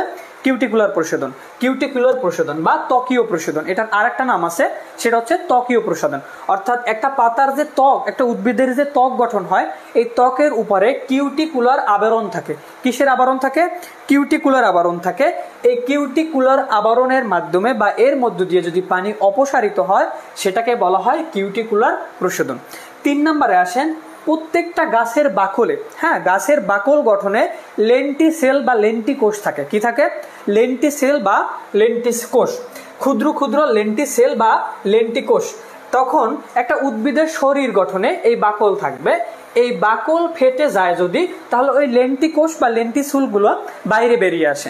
এই লেন্টিসেল বা লেন্টিকোষগুলো যখন বাইরে বেরিয়ে আসবে এবং এই লেন্টিসেলের মাধ্যমে যদি পানি অপসারিত হয়, সেক্ষেত্রে এটাকে বলা হয় লেন্টিকুলার প্রশোধন। তাহলে আমাদের অ্যান্সার হবে কি? অ্যান্সার হবে লেন্টিকুলার প্রশোধন। অ্যান্সার হবে কি? অ্যান্সার হবে লেন্টিকুলার প্রশোধন। হ্যাঁ, আমরা জানতে পারলাম যে প্রশোধন 3 প্রকার। 1 নম্বরে পত্ররন্ধ্রীয় প্রশোধন, যেটা বলতে আমরা বুঝি যে উদ্ভিদের পাতার গঠনে বা স্ট্রাকচারে ছোট্ট ছোট্ট রন্ধ্র দেখা যায়, এই রন্ধ্র থেকে যদি পানি অপসারিত হয়, সেটাকে বলা হয় পত্ররন্ধ্রীয় প্রশোধন। এবং আমরা এটাও জানলাম, এই ইনফরমেশনটাও জেনে রাখবো যে বলা হয় সর্বাপেক্ষা বেশি প্রশোধন হয় কোন অঙ্গের মাধ্যমে, তাহলে ওই পত্ররন্ধ্রই হবে, ঠিক আছে, পত্ররন্ধ্রই হবে। আবার যদি বলা হয় যে উদ্ভিদের ত্বক থেকে যদি পানি অপসারিত হয় সেটাকে কি প্রশোধন বলে? সেটাকে বলা হয় ত্বকীয় বা কিউটিকুলার প্রশোধন। ত্বকীয় বা কিউটিকুলার প্রশোধন, ত্বকীয় বা কিউটিকুলার প্রশোধন। আর লেন্টিকুলার প্রশোধন বলতে আমরা কি বুঝি? যে উদ্ভিদের বাকলের গঠনে লেন্টিসেল বা লেন্টিকোষ থাকে। উদ্ভিদের বাকল যখন ফেটে যায় তখন সেই লেন্টিকোষগুলো বাইরে বেরিয়ে আসে এবং সেখান থেকে যদি প্রশোধন হয় অর্থাৎ পানি অপসারণ হয় সেটাকে আমরা বলি লেন্টিকুলার প্রশোধন। এতটুকু আমরা যা পড়ালাম সেই পড়ানোর ভিতরে কারো কোথাও বুঝতে সমস্যা হলে আমাকে একটু জানান। আর যদি আপনি বুঝে থাকেন কিংবা আপনার ভরসা হয়, সাহস হয় যে এই 6টা কোশ্চেন থেকে যদি কোশ্চেন আসে আমি পারবো, তাহলে ডান লিখবেন, কমেন্ট অপশনে গিয়ে ডান লিখে দেবেন।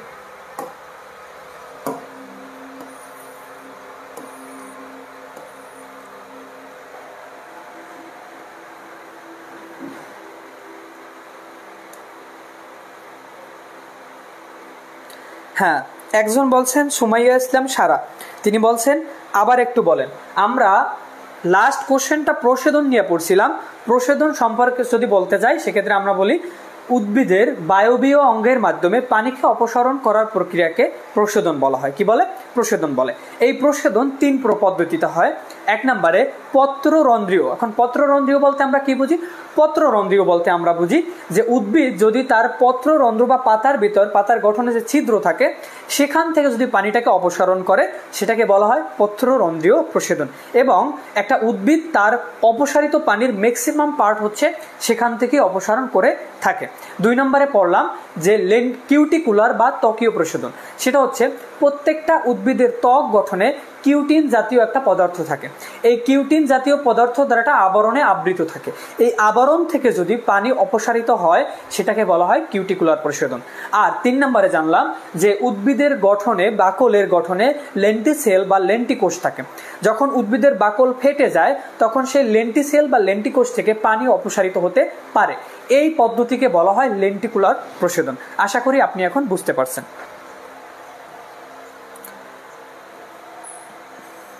হ্যাঁ, এই একজন নামটা হচ্ছে মোস্তাফিজুর রহমান বলছেন 90 থেকে 95% পত্ররন্ধ্রের মাধ্যমে হয়। খুব সুন্দর একটা ইনফরমেশন আমাদের, যদিও আমার খেয়াল ছিল না। তিনি বলছেন যে আমি বলছি ম্যাক্সিমাম পার্ট অর্থাৎ 90 থেকে 95% পানি পত্ররন্ধ্রের মাধ্যমে অপসারিত হয়।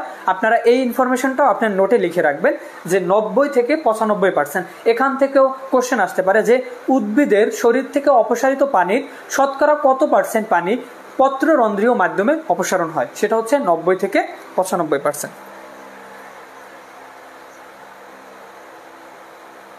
নাহিদ হাসান আমাদের সাথে ক্লাসে যুক্ত আছেন, থ্যাংক ইউ নাহিদ। মরিয়ম ইসলাম লেখছেন ডান। হ্যাঁ, অনেকে হচ্ছে গিয়ে এই কোশ্চেনের অ্যান্সার করা শুরু করে দিয়েছেন। যারা এই অ্যান্সারটা পারেন দ্রুত করে দেন। হ্যাঁ,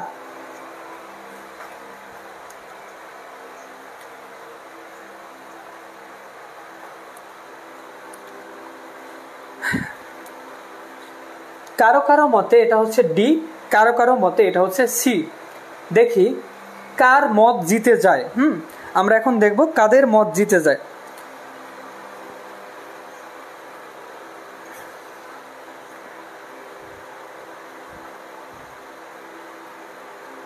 হ্যাঁ, অনেকেই হচ্ছে গিয়া কমেন্ট করছেন। এখন আমি একটু বলি যে সাধারণত এই রক্ত সম্পর্কে আমরা যদি পড়তে যাই, যারা নোট নিয়েছেন সাথে নোট করবেন, কারণ আমাদের প্রত্যেকটা এমসিকিউ হচ্ছে ইম্পর্টেন্ট এবং এখানে কিছু নোট করার আছে। সাধারণত আমরা যদি রক্ত সম্পর্কে আরেকটু ধারণা নিতে চাই সেক্ষেত্রে আমরা জানব যে রক্তের 2টা অংশ আছে। রক্তের কয়টা অংশ আছে? 2টা অংশ আছে। রক্তের কয়টা অংশ আছে? 2টা অংশ আছে। একটা হচ্ছে রক্ত রস আর একটা হচ্ছে রক্ত কণিকা। একটা হচ্ছে রক্ত রস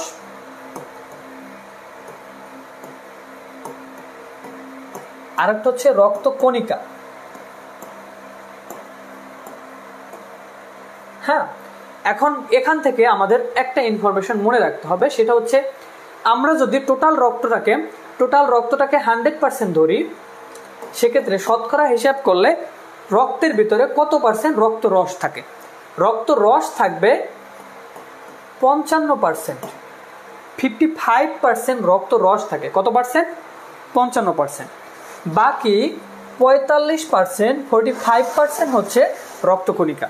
আমরা একটু দ্রুত এই ইনফরমেশনগুলো লিখে নেই যে রক্ত সম্পর্কে আমাদের দুইটা আরো গুরুত্বপূর্ণ ইনফরমেশন হচ্ছে, এটাকে শতকরা হিসাব করলে দুইটা পার্ট আমরা দেখতে পাই, রক্ত রস এবং রক্তকণিকা। সেখানে রক্ত রস আছে 55%, মানে 55%, এবং রক্তকণিকা থাকে কতটুকু? রক্তকণিকা আছে 45 বা 45%। ঠিক আছে, এখন এই রক্তকণিকা আবার 3 প্রকার। রক্তকণিকা আবার 3 প্রকার। কত প্রকার? 3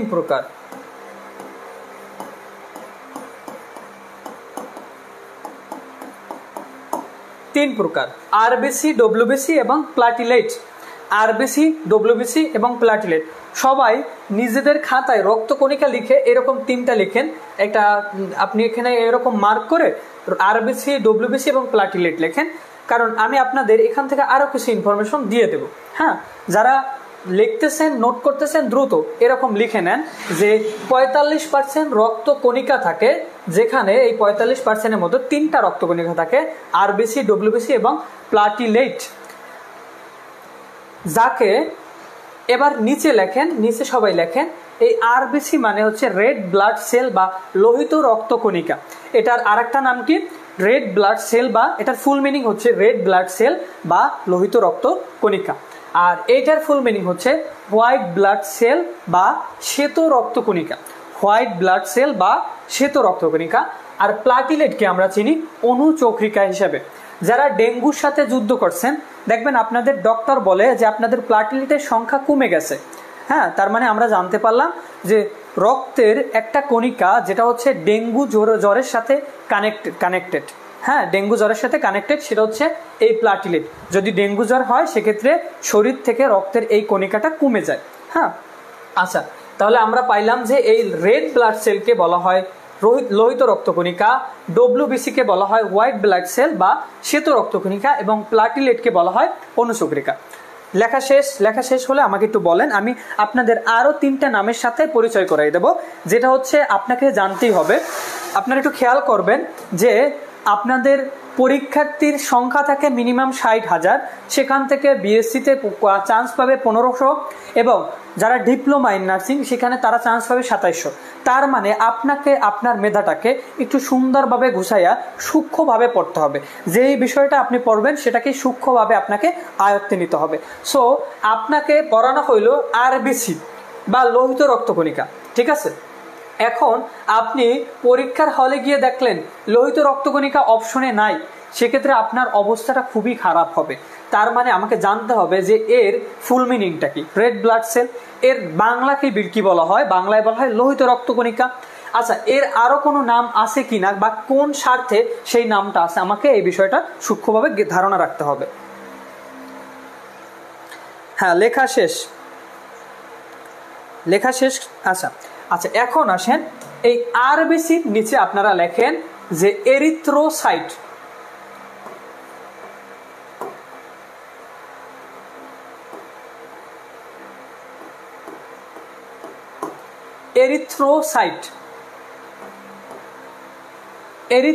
এরিথ শব্দের অর্থ হচ্ছে, বিজ্ঞানের ভাষায় এরিথ বলা হয় লাল। এরিথ মানে হচ্ছে লাল। তার মানে এরিথ্রো এবং সাইট শব্দের অর্থ হচ্ছে কোষ বা সেল। তার মানে লাল কোষ। আমরা কি নিয়ে আলোচনা করতেছি? রক্ত নিয়ে।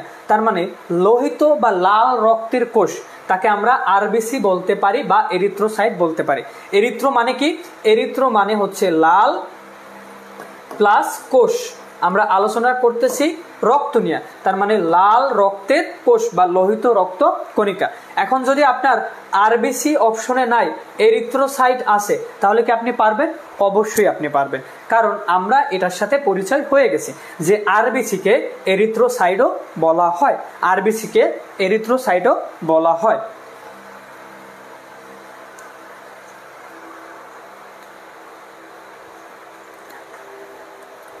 আরবিসি কে কি বলা হয়? এরিথ্রোসাইট। সবাই একটু কমেন্ট করে বলে দেন আরবিসি কে কি বলা হয়? এরিথ্রোসাইট। কারণ কি? এরিথ্রো শব্দের অর্থ, এরিথ শব্দের অর্থ হচ্ছে লাল, এবং সাইট মানে কোষ। আমরা পড়তেছি রক্ত নিয়ে, তার মানে লাল রক্তের কোষ। হ্যাঁ, সুমাইয়া গাজী বলছে এরিথ্রোসাইট মানে লোহিত রক্তকণিকা। সবাই একটু কমেন্ট করে জানান যে আপনি বুঝছেন কিনা পড়াটাকে, যে এরিথ্রোসাইট মানে হচ্ছে লাল রক্তের কোষ। সৈয়দ মোস্তফা মাহমুদ বলছেন ভাইয়া আমার কমেন্টটা একটু পড়েন। আপনার কমেন্টটা পড়লাম, আপনার সুস্থতা এবং দীর্ঘায়ু কামনা করি। আপনি পড়াশোনা করেন, ইনশাল্লাহ আপনার সাথে কোনো এক সময় দেখা হয়ে যাবে। আচ্ছা, তাহলে আমরা জানলাম যে আরবিসির আর একটা নাম হচ্ছে এরিথ্রোসাইট। আচ্ছা, এরপরে আসেন ডব্লিউবিসি। এই ডব্লিউবিসি বা হোয়াইট ব্লাড সেল, ডব্লিউবিসির অপর নাম কি, মানে ফুল মিনিং কি, হোয়াইট ব্লাড সেল। এই হোয়াইট ব্লাড সেলের আর একটা নাম আছে, সেটা হচ্ছে লিউকোসাইট। সেটা কি, সেটা হচ্ছে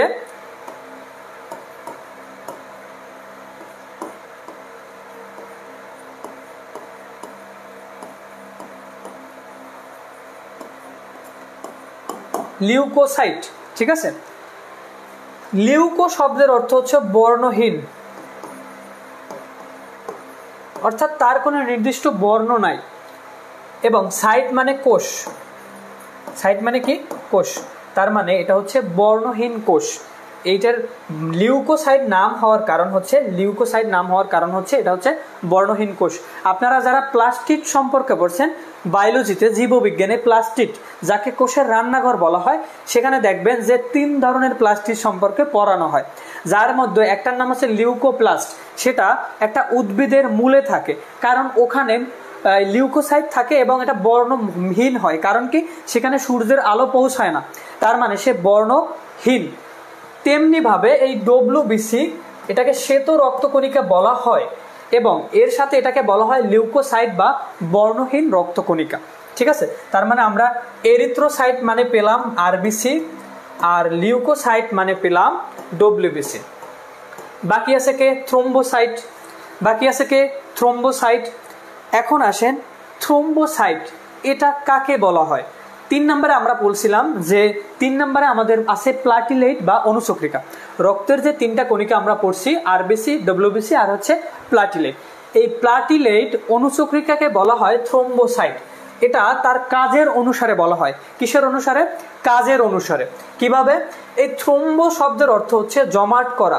থ্রোম্বো শব্দের অর্থ হচ্ছে কোনো কিছুকে জমাট করা। এখন জমাট করতেছে কাকে? রক্তকে। এখানে পড়াশোনা হচ্ছে কাকে নিয়ে?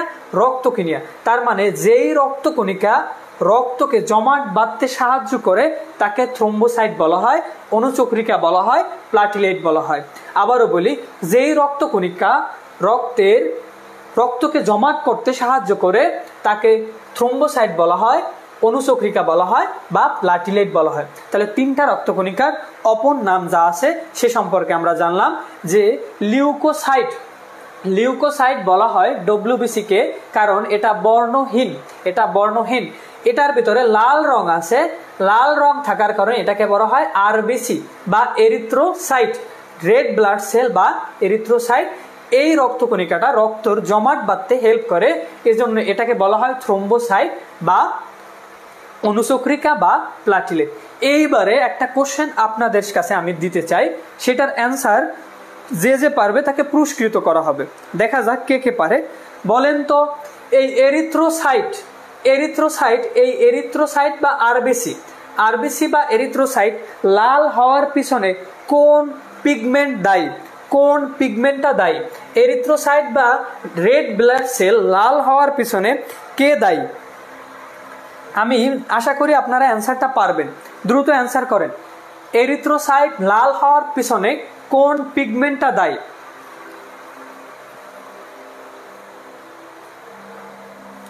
হ্যাঁ, একজন অ্যান্সার করছেন, আশা করি আরো অনেকে অ্যান্সার করতে পারবেন।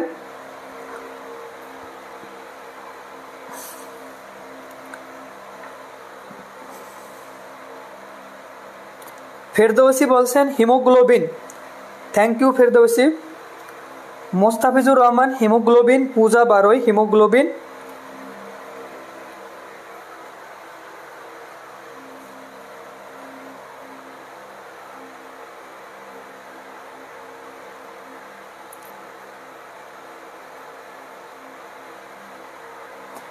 ম্যাক্সিমাম স্টুডেন্ট অ্যান্সার করতে পারছেন হিমোগ্লোবিন। আচ্ছা, এখান থেকে একটা কোশ্চেন যদি আসে যে লোহিত রক্তকণিকা বা লাল blood cell, red blood cell লাল হওয়ার পিছনে নিচের কোনটি দায়ী? আপনারা ম্যাক্সিমামই পারবেন, সেটা হচ্ছে হিমোগ্লোবিন। সেটা কি?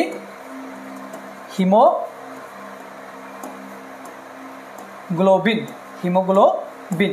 তাহলে আমরা আজকে থেকে জানলাম যে লাল ব্লাড সেল সেটা লাল হওয়ার পিছনে দায়ীকে হিমোগ্লোবিন, দায়ীকে হিমোগ্লোবিন। আচ্ছা, এবার আসেন যে আমরা এটার অ্যান্সার করি। সেক্ষেত্রে যারা হচ্ছে গিয়া অ্যান্সার করছিলেন যে অ্যান্সার হবে থ্রোম্বোসাইট বা অনুচক্রিকা বা প্লাটিলেট, তাদের অ্যান্সারটা রাইট। কিভাবে রাইট? দেখেন, এই যে তিনটা ব্লাড সেল আছে, লিউকোসাইট, এরিথ্রোসাইট আর হচ্ছে গিয়ে থ্রোম্বোসাইট, এই তিনটার ভিতরে কেবলমাত্র নিউক্লিয়াস থাকে এখানে, অর্থাৎ লিউকোসাইট বা শ্বেত রক্তকণিকায় নিউক্লিয়াস থাকে। নিউক্লিয়াস থাকার কারণে এটা সব থেকে বড়। আচ্ছা, আমরা দেখলাম সবচেয়ে ছোট। এখন যদি কোশ্চেনটা আসে সবচেয়ে বড় রক্তকণিকা কোনটা, সেটা কিন্তু হবে ডব্লিউবিসি, লিউকোসাইট অথবা হোয়াইট ব্লাড সেল বা শ্বেত রক্ত কণিকা। কিভাবে? কারণ এটার ভিতরে নিউক্লিয়াস থাকে, অসংখ্য নিউক্লিয়াস থাকতে পারে, একটা বা একের অধিক নিউক্লিয়াস থাকতে পারে। ঠিক আছে, এই একটা বা একের অধিক নিউক্লিয়াস থাকার কারণে এই লিউকোসাইট বা ডব্লিউবিসিটা সর্বাপেক্ষা বড় হয়। এরিথ্রোসাইট এটা তুলনামূলক এটার থেকে ছোট হয় এবং এই এরিথ্রোসাইটের ভিতরে নিউক্লিয়াস থাকে না, নিউক্লিয়াসের জায়গায় থাকে হিমোগ্লোবিন এবং হিমোগ্লোবিনে থাকার কারণে হচ্ছে গিয়া এটা লাল হয়। আর থ্রোম্বোসাইট এটার ভিতরে হিমোগ্লোবিনও নাই, নিউক্লিয়াসও নাই, এজন্য এই রক্তকণিকাটা হয় সবচেয়ে ছোট। তাহলে আমরা অ্যান্সার পেয়ে গেলাম।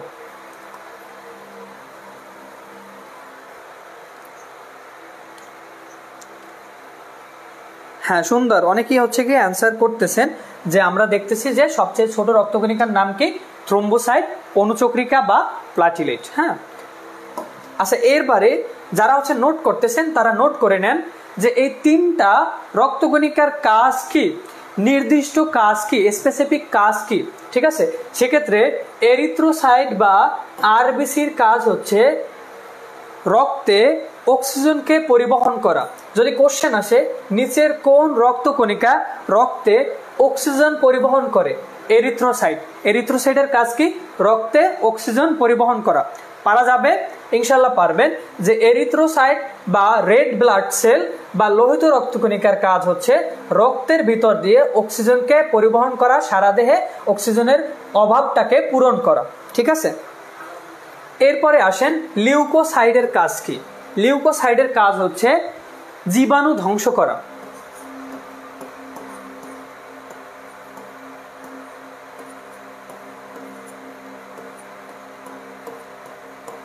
লিউকোসাইটের কাজ হচ্ছে জীবাণু ধ্বংস করা।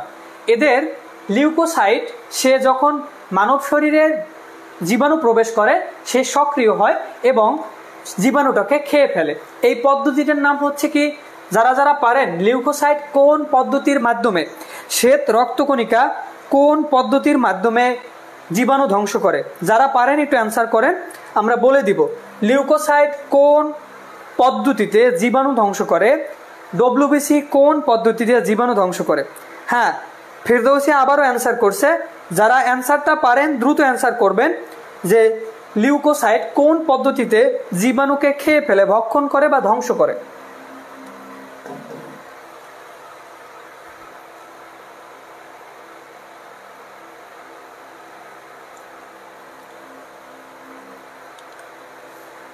আমি আরো অ্যান্সার দেখতে চাই। হ্যাঁ, অ্যান্সার করেন। লিউকোসাইট তার কাজ হচ্ছে জীবাণু ধ্বংস করা। সে একটা পদ্ধতির মধ্য দিয়ে গিয়ে জীবাণুটা ধ্বংস করে, সেই পদ্ধতির নাম সুমাইয়া গাজী। থ্যাংক ইউ আপু, সুন্দর অ্যান্সার করেছে। ফেরদাউসি অ্যান্সার করেছে। আরো অ্যান্সার দেখতে চাই।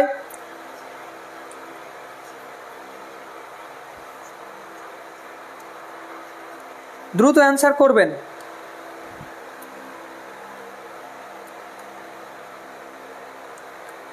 লিউকোসাইট বা ডব্লিউবিসি যেই পদ্ধতিতে শরীরে প্রবেশকৃত জীবাণুকে ধ্বংস করে তার নাম হচ্ছে ফ্যাগোসাইটোসিস। কি নাম? ফ্যাগোসাইটোসিস। এস সুমাইয়া বলছেন ফ্যাগোসাইটোসিস, তারিন আক্তার বলছেন, ইশরাত ঐশী বলছেন। যারা অ্যান্সার করতে পারতেছেন তাদেরকে অসংখ্য ধন্যবাদ। যারা পারতেছেন না তারাও পারা ট্রাই করেন। প্রয়োজনে একটা কমেন্ট দেখে কমেন্ট করেন, বারবার কমেন্ট করেন এবং নিজে পড়েন, খাতায় লেখেন। বারবার পড়লেই আপনি পারবেন। ফ্যাগোসাইটোসিস প্রক্রিয়ায় জীবাণু ধ্বংস করে। তাহলে আমরা এই রক্তকণিকার মধ্যে পাইলাম যে আরবিসি সে এরিথ্রোসাইট, সে হচ্ছে অক্সিজেন পরিবহন করে সমুদ্র দেহে। এরপরে 2 নম্বরে পাইলাম লিউকোসাইট, তার কাজ হচ্ছে জীবাণু ধ্বংস করা। 3 নম্বরে এই থ্রোম্বোসাইট বা অনুচক্রিকা, এই থ্রোম্বোসাইট বা অনুচক্রিকার কাজ হচ্ছে রক্ত জমাট বাঁধতে সাহায্য করা, রক্ত জমাট বাঁধতে সাহায্য করা। হ্যাঁ, আমাদের শরীরের কোনো একটা পার্ট যদি কেটে যায় সেখান থেকে রক্ত প্রবাহিত হয়, এই রক্তটাকে জমাট বাঁধতে যেই রক্তকণিকা হেল্প করে, সাহায্য করে, তার নাম হচ্ছে থ্রোম্বোসাইট। এবং সবচেয়ে ছোট রক্তকণিকার নাম হচ্ছে থ্রোম্বোসাইট, সবচেয়ে বড় রক্তকণিকার নাম হচ্ছে লিউকোসাইট। আমরা কি এখান থেকে 3 থেকে 4টা এমসিকিউ সলভ করতে পারলাম? হ্যাঁ, অবশ্যই পারলাম। আমি লাস্ট বারের মতো আবারও বলি কি কি এমসিকিউ এখান থেকে আসতে পারে এবং কি কি আমরা সলভ করলাম। ফার্স্টলি আসতে পারে সবচেয়ে ছোট রক্তকণিকা কোনটি? থ্রোম্বোসাইট। যদি কোশ্চেন আসে সবচেয়ে বড় রক্তকণিকা কোনটি? লিউকোসাইট। যদি বলা হয় কোন রক্তকণিকায় নিউক্লিয়াস থাকে? লিউকোসাইট। যদি বলা হয় কোন রক্তকণিকা জীবাণু ধ্বংস করে? লিউকোসাইট। যদি বলা হয় কোন রক্তকণিকা অক্সিজেন পরিবহন করে? এরিথ্রোসাইট। যদি বলা হয় এরিথ্রোসাইটের লাল হওয়ার পিছনে কে দায়ী? এরিথ্রোসাইটের লাল হওয়ার পিছনে দায়ী হচ্ছে হিমোগ্লোবিন। কে দায়ী? হিমোগ্লোবিন। যদি বলা হয় কোন রক্তকণিকা রক্তকে জমাট বাঁধতে সাহায্য করে? কি হবে? থ্রোম্বোসাইট। আমরা অনেকগুলো এমসিকিউ এখান থেকে পারবো ইনশাল্লাহ। যারা মনোযোগ সহকারে ক্লাসটাকে দেখছেন, কমেন্ট করছেন, আমাদের সাথে ছিলেন, তারা ইনশাল্লাহ এখান থেকে অ্যান্সার করতে পারবেন, আশা করা যায়।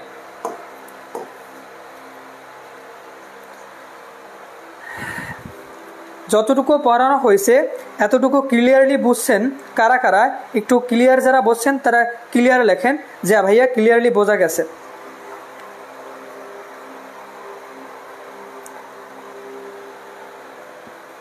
ক্লিয়ার বোঝা গেলে আমরা আরেকটু ইনফরমেশন দিয়ে তারপর হচ্ছে পরবর্তী কোশ্চেনে চলে যাব। তারিন আক্তার বলছেন ক্লিয়ার, ইশরাত আফরিন বলছেন জি ক্লিয়ার, রিমজিম ইসলাম বলছেন ক্লিয়ার। হ্যাঁ, থ্যাংক ইউ। যারা আমাদের সাথে রেসপন্স করতেছেন তারা হচ্ছে তাদেরকে অসংখ্য ধন্যবাদ। আপনাদেরও যেমন পড়তে পারলে, বুঝতে পারলে ভালো লাগে, আমাদেরও স্টুডেন্টরা বুঝলে আমাদের ভালো লাগে। আরফান আহমেদ মেহেদি বলছেন ভাইয়া আলহামদুলিল্লাহ ক্লিয়ার, থ্যাংক ইউ ভাইয়া। আনিকা জাহান মিম আমাদের সাথে যুক্ত আছেন। আচ্ছা, এরপরে যদি এখান থেকে কোশ্চেন আসে রক্ত থেকে, আমরা কি পারবো অ্যান্সার করতে?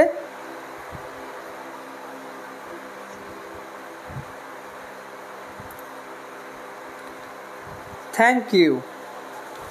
আচ্ছা, এখন আসেন আমরা আরেকটা ইনফরমেশন দিয়ে দেই, সেটা হচ্ছে আরবিসি এটার আয়ুষ্কাল কত? অর্থাৎ এটা একটা বায়োলজিক্যাল নিয়ন্ত্রণ আছে যে এটা মানবদেহে উৎপন্ন হবে এবং কিছু সময় পরে গিয়ে মারা যাবে এবং মারা যাওয়ার পর সেই পরিমাণ রক্ত আবার উৎপন্ন হবে, সে এটাকে বলা হয় আয়ুষ্কাল। তো আরবিসির আয়ুষ্কাল হচ্ছে 120 দিন। 120 দিন। 120 দিনকে আপনি যদি মাসে কনভার্ট করেন তাহলে কত মাস হয় একটু কমেন্ট করে জানান। যদি 120 দিনকে মাসে কনভার্ট করেন তাহলে মাস কয় মাস হয় একটু বলেন। এটা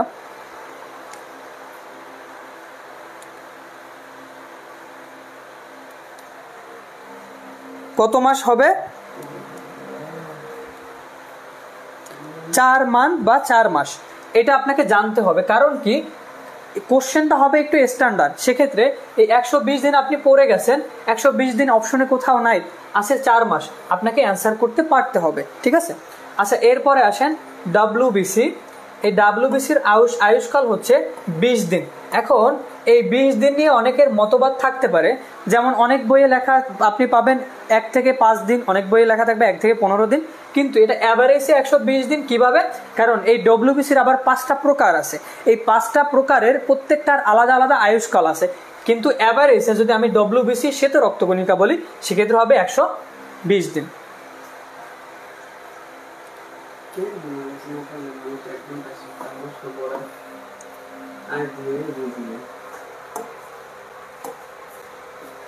আচ্ছা, তাহলে আমরা যদি আপনারা বুঝে থাকেন তাহলে আমরা পরবর্তী কোশ্চেনে চলে যাই।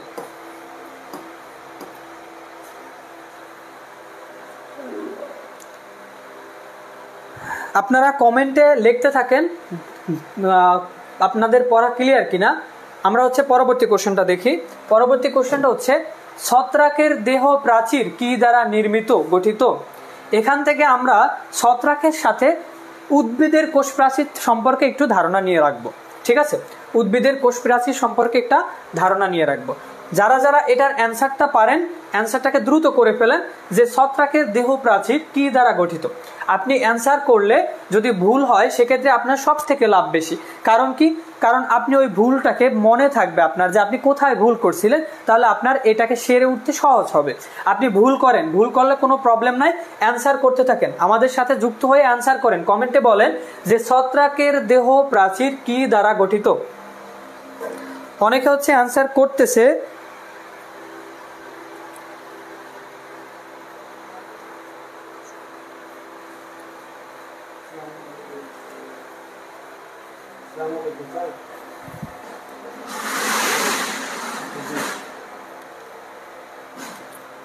হ্যাঁ, ম্যাক্সিমাম পার্ট বলতেছেন কাইটিন। এটার অ্যান্সার হবে কাইটিন। ছত্রাকের দেহ প্রাচীর কি দ্বারা গঠিত? কাইটিন দ্বারা গঠিত। আচ্ছা, এবার আমার সাথে একটু অ্যান্সার করেন যে এখানে যদি বলা হয় উদ্ভিদ দেহ প্রাচীর কি দ্বারা গঠিত, তাহলে এর ভিতরে কোন অ্যান্সারটা হবে? উদ্ভিদ দেহ প্রাচীর কি দ্বারা গঠিত?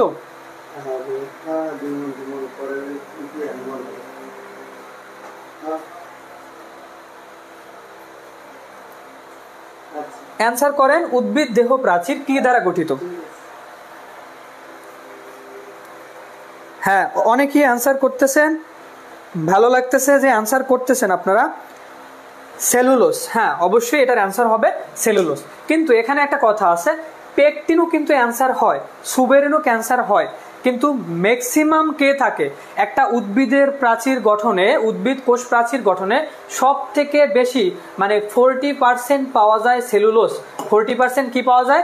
সেলুলোজ। সেক্ষেত্রে যদি কোথাও কোশ্চেন আসে উদ্ভিদের দেহ প্রাচীর কি দ্বারা গঠিত, সেটা হবে সেলুলোজ। ছত্রাকের দেহ প্রাচীর কি দ্বারা গঠিত, সেটা হবে কাইটিন। পারা যাবে, পারা যাবে, ইনশাল্লাহ পারবেন।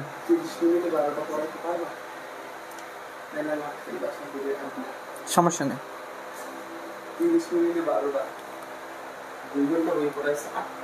ঠিক আছে, তাহলে আমরা জানতে পারলাম যে ছত্রাকের দেহ প্রাচীর কাইটিন নির্মিত, উদ্ভিদের দেহ প্রাচীরে পেকটিন থাকে, সুবেরিন থাকে, লিগনিন থাকে, গ্লাইকোপ্রোটিন থাকে, কিন্তু সেলুলোসের পার্টটা একটু বেশি থাকে। অধিকাংশ সেলুলোজ থাকার কারণে যদি এরকম কোনো কোশ্চেন আসে যে উদ্ভিদের দেহ প্রাচীর কি দ্বারা গঠিত, সেটা হবে সেলুলোজ দ্বারা।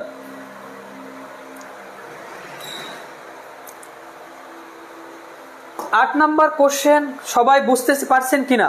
এবং আমি যে দেখাইলাম যে 8 নাম্বার কোশ্চেনে দুইটা কোশ্চেন আমরা পড়তে পারি, একটা হচ্ছে কাইটিন দিয়ে আর একটা হচ্ছে সেলুলোজ দিয়ে। আমরা কি কোশ্চেন আসলে পারবো কিনা আমাকে একটু জানান। যে যদি এখানে উদ্ভিদের কোষ প্রাচীর বলা হয় সেক্ষেত্রে হবে সেলুলোজ, যদি বলা হয় ছত্রাকের কোষ প্রাচীর তাহলে হবে কাইটিন। ইনশাল্লাহ আমরা পারবো।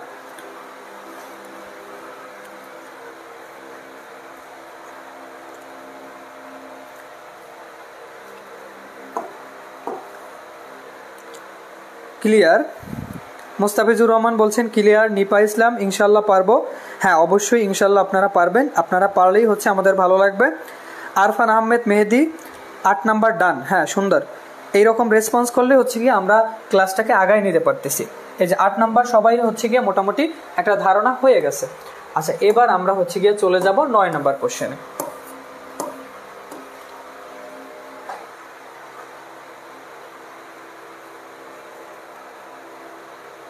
আচ্ছা, এখানে হচ্ছে মানুষের শরীরের স্বাভাবিক তাপমাত্রা। যারা 9 নম্বরের অ্যান্সার করতে পারবেন অ্যান্সার করে দেন, অ্যান্সার করে দেন যে মানুষের শরীরের স্বাভাবিক তাপমাত্রা কত। যারা অ্যান্সারটাকে করতে পারবেন অ্যান্সারটাকে করে দেন।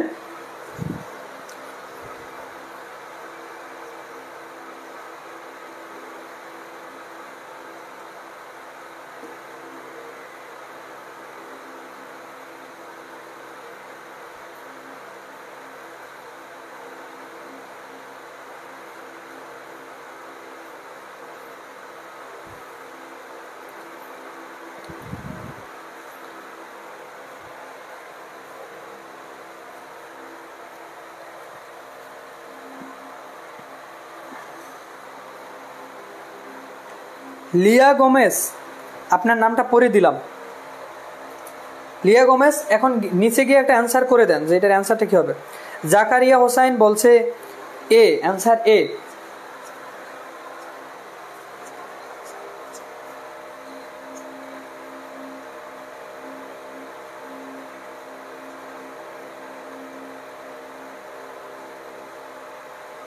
হ্যাঁ, 9 এ। লিয়া গোমেজ বলছে সি।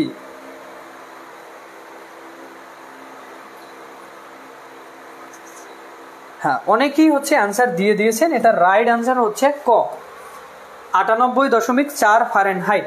98.4 ফারেনহাইট। 9 নম্বরে অ্যান্সার হচ্ছে ক, 98.4 ফারেনহাইট। যারা ভুল বলছেন তাদের কোনো প্রবলেম নাই, তারা ইনশাআল্লাহ এর পরবর্তী সময়ে গিয়ে এই ভুলটা আর করবেন না। এটা হচ্ছে 98.4 ফারেনহাইট। সেলসিয়াসে নিলে হয় 37 সেলসিয়াস। ঠিক আছে।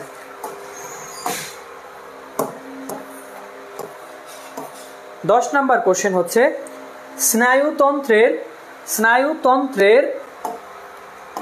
স্নায়ুতন্ত্রের গাঠনিক এককের নাম কি? যারা পারেন না, যারা এই কোশ্চেনের অ্যান্সার করতে পারেন না, তাদের আমি একটু হিন্টস দিয়ে দেই। তারা আমাদের কোচিং সেন্টারের নাম কি সেটাকে লেখেন। স্নায়ুতন্ত্রের গাঠনিক এককের নাম কি?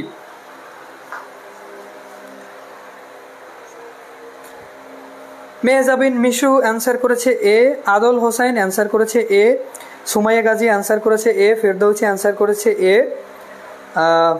নুসরাত জাহান রিয়া অ্যান্সার করেছে সি।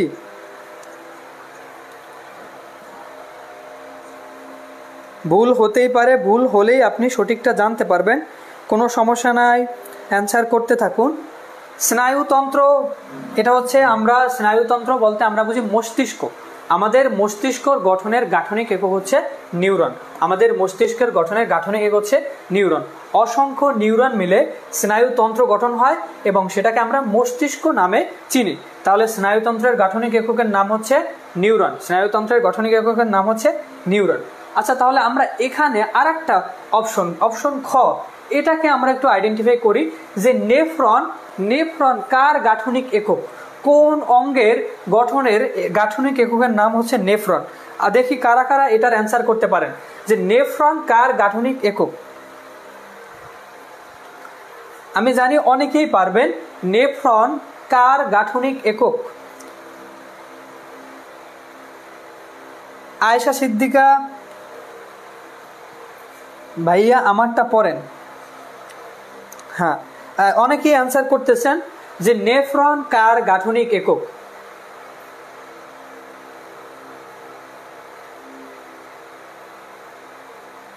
ঠিক আছে, আমরা একটু অ্যান্সারগুলো দেখি। মস্তিষ্কর গাঠনিক এককের নাম হচ্ছে নিউরন, দেহের গাঠনিক এককের নাম হচ্ছে কোষ, বৃক্কের বা কিডনির গঠনিক এককের নাম হচ্ছে নেফ্রন, স্নায়ুতন্ত্র বা মস্তিষ্কের গঠনিক এককের নাম হচ্ছে নিউরন। তাহলে আমরা আর একবার দেখি, স্নায়ুতন্ত্র বা মস্তিষ্কের গাঠনিক এককের নাম হচ্ছে নিউরন, দেহ গঠনের গাঠনিক এককের নাম হচ্ছে কোষ, আর বৃক্ক বা কিডনি গঠনের গাঠনিক এককের নাম হচ্ছে নেফ্রন। বৃক্ক যারা লেখছেন এটা রাইট অ্যান্সার, যে আমরা এখান থেকে দুইটা হচ্ছে গিয়ে কোশ্চেন সলভ করলাম। একটা হচ্ছে মস্তিষ্কর গঠনের গাঠনিক একক হচ্ছে নিউরন, আর বৃক্কর গঠনের গাঠনিক একক হচ্ছে নেফ্রন। তাহলে 10 নম্বরে কারো কোথাও বুঝতে সমস্যা আছে? এই দুইটা থেকে যদি কোশ্চেন আসে আপনারা পারবেন কিনা একটু আমাকে জানান, পারা যাবে কিনা একটু দেখি। হ্যাঁ, 10 নম্বরে আদুল ইসলাম বলছে পারছি। হ্যাঁ, ইনশাল্লাহ ক্লাস করতে করতেই পারবেন আপনারা। 10 নম্বর পারবেন সবাই? ঠিক আছে, এই 10টা কোশ্চেনের ভিতর কারো কোথাও বুঝতে সমস্যা হয়েছে? এই 10টা থেকে আর কোশ্চেন আসলে আমরা পারবো? ইনশাল্লাহ পারবো। আচ্ছা, এবার আসেন 11 নম্বর কোশ্চেন। মানব দেহের মোট অস্থির সংখ্যা কত? মানব দেহের মোট অস্থির সংখ্যা কত? যারা অ্যান্সার পারেন অ্যান্সারটা করে ফেলেন, দ্রুত করে ফেলেন। মাহি বলছেন না ভাইয়া। মাহি, আপনার প্রবলেমটা একটু বললে আমরা হচ্ছে অ্যান্সার করে দিতে পারি যে কোথায় আপনার প্রবলেম আছে। নো প্রবলেম ভাইয়া, ঠিক আছে, ধন্যবাদ। তাহলে আমরা বুঝতে পারলাম যে আমাদের এই 10টা কোশ্চেনের ভিতরে কারো কোথাও ঝামেলা নেই, আমরা ইনশাল্লাহ পারবো। ঠিক আছে, হ্যাঁ, তাহলে অ্যান্সার শুরু হয়ে গেছে। মানব দেহে মোট অস্থির সংখ্যা কত? মানব দেহে মোট অস্থির সংখ্যা কত?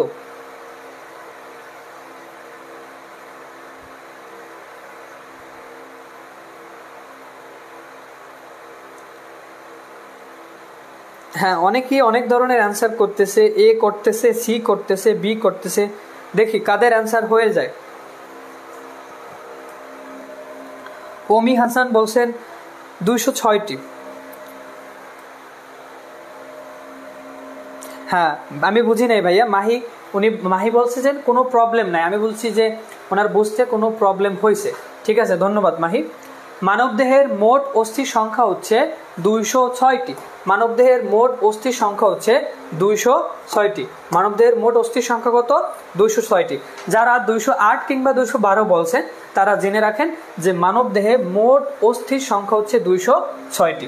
এরপর থেকে এই ভুলটা আর করা যাবে না, আমাদের এতটুকু ন্যূনতম ধারণা রাখতেই হবে যে মানবদেহের মোট অস্থির সংখ্যা হচ্ছে 206টি।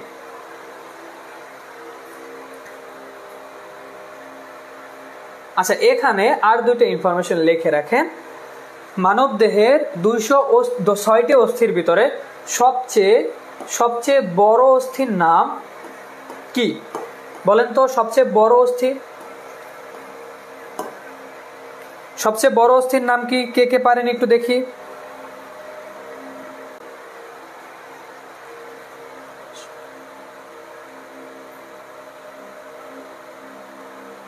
হ্যাঁ, অনেকে অ্যান্সার করতেছেন। মানবদেহের সবচেয়ে বড় অস্থির নাম কি? মানবদেহের সবচেয়ে বড় অস্থির নাম হচ্ছে ফিমার। কি নাম? ফিমার। মানবদেহের সবচেয়ে বড় অস্থির নাম কি? ফিমার। আচ্ছা, এইটাকে তো পারলেন, এবার বলেন তো সবচেয়ে ছোট অস্থির নাম কি? মানবদেহে মোট 206টি অস্থির ভিতরে সবচেয়ে বড় অস্থির নাম ফিমার, সবচেয়ে ছোট অস্থির নাম কি? দেখি কারা কারা অ্যান্সার করতে পারে। হ্যাঁ, সুমাইয়া গাজী কিন্তু অলরেডি অ্যান্সার করে ফেলছে, আপনারাও অ্যান্সারটা করে ফেলেন। মানবদেহের সবচেয়ে ছোট অস্থির নাম কি?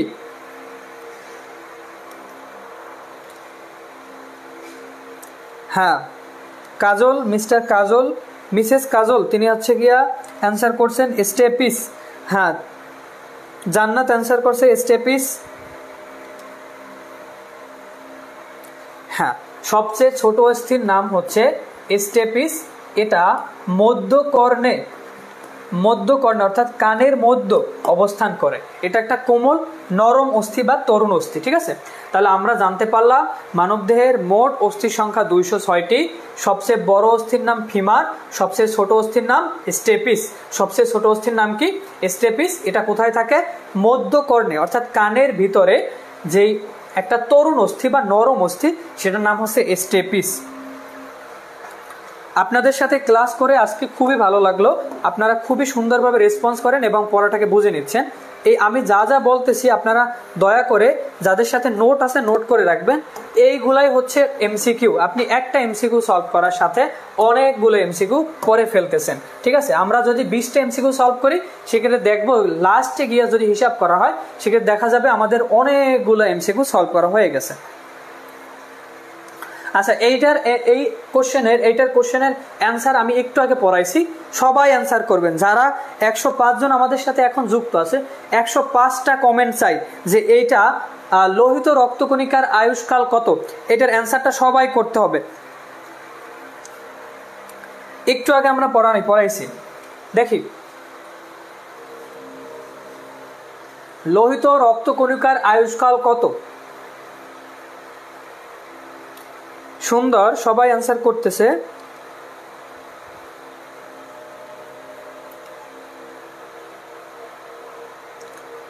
লোহিত রক্তকণিকার আয়ুষ্কাল কত? হ্যাঁ, সুন্দর, সবাই পারলো যে লোহিত রক্তকণিকার আয়ুষ্কাল হচ্ছে 4 মাস। লোহিত রক্তকণিকার আয়ুষ্কাল হচ্ছে 4 মাস। আচ্ছা, যদি কোশ্চেনটা দিনে আসে, দিনে যে কত দিন, তাহলে আপনারা পারবেন? লেখেন তো দিনে কত হয়, 4 মাসকে দিনে কনভার্ট করলে কত হয়?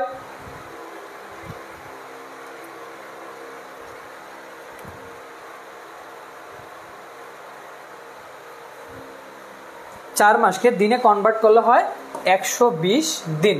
120 দিন। তাহলে আমরা জানতে পারলাম যে লোহিত রক্তকণিকার আয়ুষ্কাল হচ্ছে 4 মাস বা 120 দিন। আমরা এটার অ্যান্সার করে ফেলছি। ঠিক আছে, ধন্যবাদ। এবার আসেন দ্বিপদ নামকরণের জনককে। দ্বিপদ নামকরণের জনককে অ্যান্সার করেন। দ্বিপদ নামকরণের জনককে?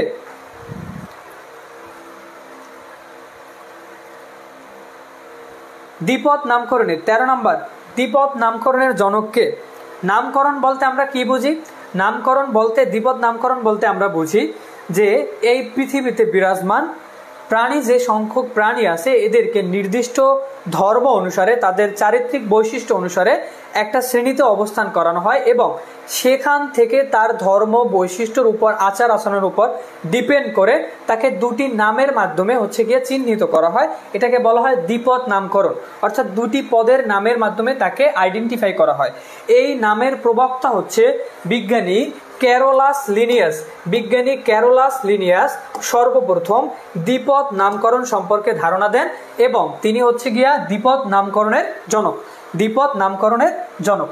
আচ্ছা, এবার অ্যান্সার করেন রবার্ট হুক। রবার্ট হুক বিজ্ঞানের কি আবিষ্কার করেছেন? যারা যারা পারবেন দেখে অ্যান্সার করেন। বিজ্ঞানী রবার্ট হুক বিজ্ঞানের কোন বিষয়টাকে আবিষ্কার করছেন? বিজ্ঞানী রবার্ট হুক বিজ্ঞানের কোন বিষয়টাকে আবিষ্কার করছেন?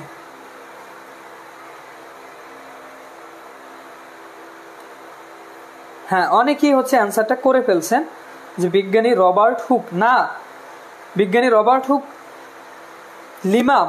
বিজ্ঞানী রবার্ট হুক কোষ আবিষ্কার করছেন। কি আবিষ্কার করছেন? কোষ। বিজ্ঞানী রবার্ট হুক 1665 সালে তিনি হচ্ছে গিয়া কোষটাকে আবিষ্কার করেন। কোষ আবিষ্কার করেন। সর্বপ্রথম কোষ সম্পর্কে পর্যবেক্ষণ করেন এবং 1665 সালে বিজ্ঞানী রবার্ট হুক কোষ আবিষ্কার করেন। ঠিক আছে, তাহলে এখান থেকেও আমরা দুইটা কোশ্চেন পড়লাম। দ্বিপদ নামকরণের প্রবক্তা বা জনক হচ্ছে বিজ্ঞানী ক্যারোলাস লিনিয়াস, রবার্ট হুক হচ্ছে কোষ আবিষ্কারক। ইনশাল্লাহ এখান থেকে যদি কোশ্চেন আসে আমরা পারবো।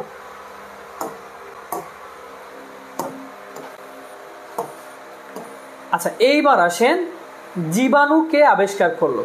জীবাণু আবিষ্কার করছে কে?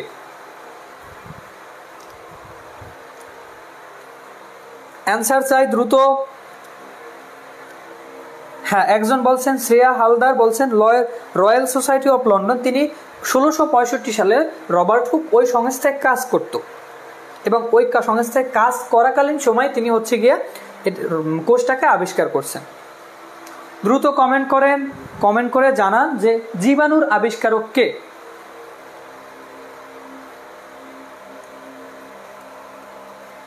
অ্যান্সারের মতামত ভিন্নতা দেখা যাচ্ছে। কারো কারো মনে আইভানো বোস্কি অ্যান্সার, আবার কেউ কেউ বলছেন লিওয়েন হুক, কেউ কেউ বলছেন লুই পাস্তুর। এখন দেখি অ্যান্সার কি হয়। দ্রুত কমেন্টটা করে ফেলেন, আমরা এটাকে পড়ে ফেলি। হ্যাঁ, জীবাণু আবিষ্কার করেন বিজ্ঞানী লুই পাস্তুর। বিজ্ঞানী লুইস পাস্তুর। আচ্ছা, তাহলে এই আইভানোভস্কি এনার বিজ্ঞানের কোন শাখায় হচ্ছে গিয়ে এনার অবদান আছে? আইভানোভস্কি অথবা রবার্ট হুকের বিজ্ঞানের, লিওয়েন হুকের বিজ্ঞানের কোন জায়গাতে অবস্থান আছে বা অবদান আছে? সবাই নোট করেন যে বিজ্ঞানী লুইস পাস্তুর হচ্ছে জীবাণু আবিষ্কার করছেন। সর্বপ্রথম জীবাণু আবিষ্কার করছেন।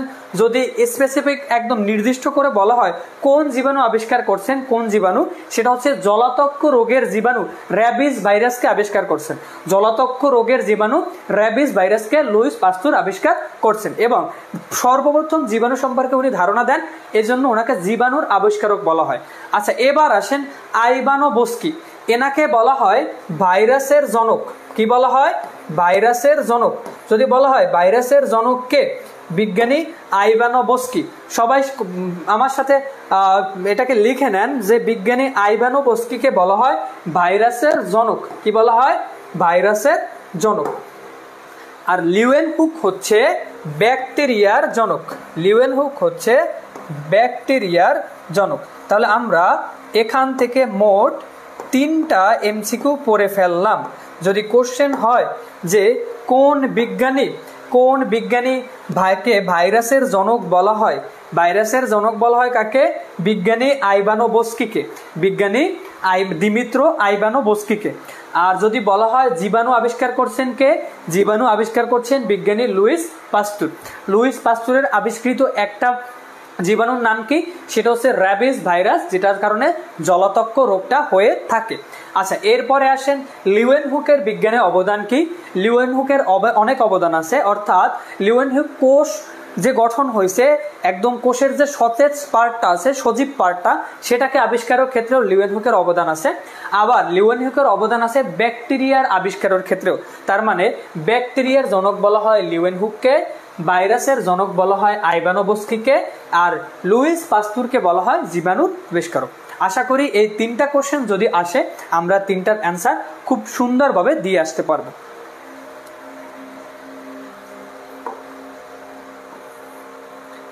হ্যাঁ, একটু বলেন আপনারা এই তিনটা অ্যান্সার আপনারা পারবেন কি পারবেন না? এই তিনটার ভিতরে কারো কোথাও ঝামেলা আছে কিনা একটু দয়া করে আমাকে বলেন।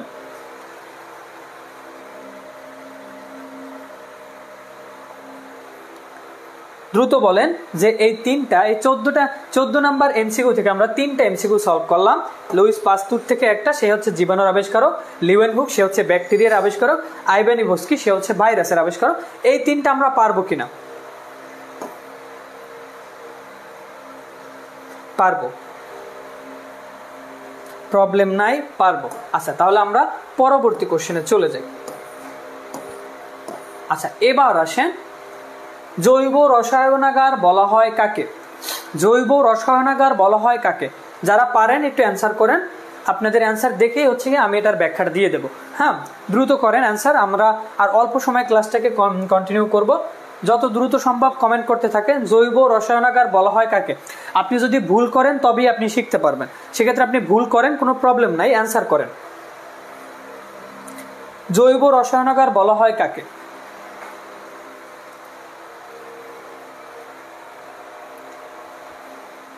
আচ্ছা, এর সাথে একটু নোট করেন, যাদের সাথে নোট আছে নোট লেখেন। আমরা নোট করেন যে লেখেন এনজাইম,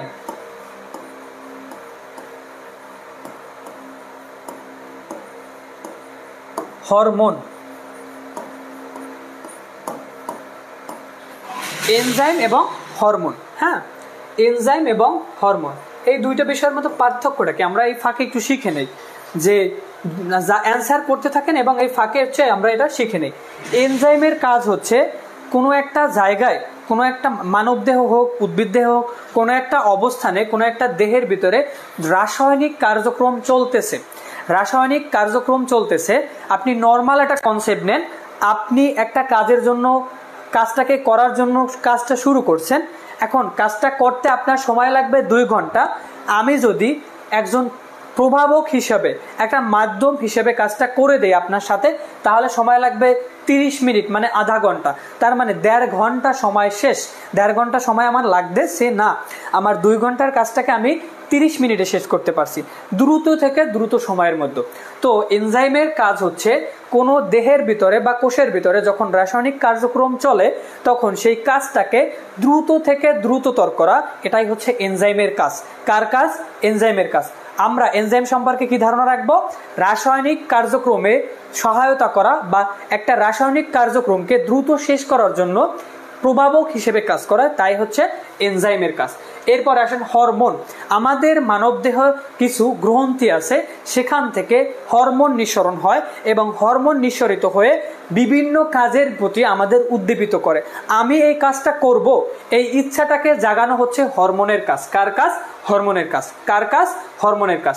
মানবদেহে যতগুলো গ্রন্থি আছে, এর ভিতরে সবচেয়ে বড় গ্রন্থির নাম হচ্ছে যকৃত।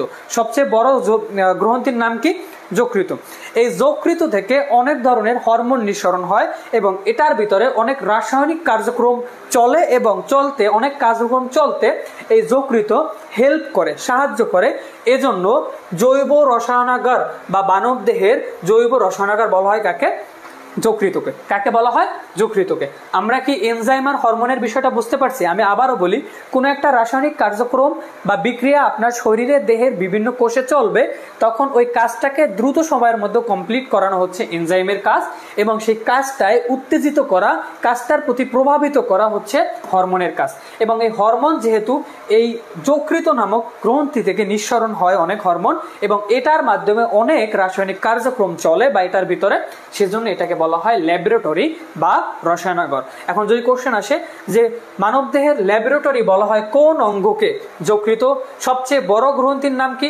যকৃত। আর জৈব রসায়নাগার কাকে বলা হয়? যকৃত। আমরা এখান থেকে 3টা এমসিকিউ পড়ে ফেললাম। এই 3টা এমসিকিউ যদি আসে আপনারা অ্যান্সার করতে পারবেন কিনা? যারা পাকস্থলী বলছেন, অ্যান্সার পাকস্থলী হবে না, হবে যকৃত। কেন হবে সেটা আমি আপনাদের বলে দিলাম। যকৃতর ভিতরে অনেক রাসায়নিক কার্যক্রম চলে, এটার মাধ্যমে অনেক রাসায়নিক কার্যক্রম চলে, এজন্য এটাকে ল্যাবরেটরি বা রসায়নাগার বলা হয়। ক্লিয়ার কিনা? ক্লিয়ার বুঝতে পারছেন কিনা একটু কমেন্ট করে জানান ক্লিয়ার কিনা।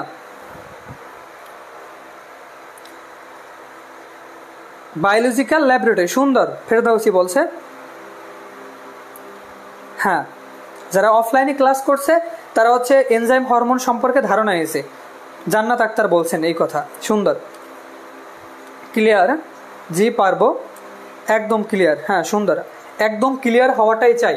আপনারা যেন এই যে ইজি কোশ্চেনগুলো যেন ভুল না করেন, আপনাদের সূক্ষ্ম নলেজটা যেন থাকে, এটাই হচ্ছে আমাদের কাজ। তাহলে আমরা আবারও লাস্ট বারের মতো বলি, যকৃতকে বলা হয় বায়োলজিক্যাল ল্যাবরেটরি, যকৃতকে বলা হয় জৈব রসায়নাগার, যকৃত হচ্ছে মানব দেহের সবচেয়ে বড় গ্রন্থি। আমরা ইনশাল্লাহ এটাকে পড়তে পারবো।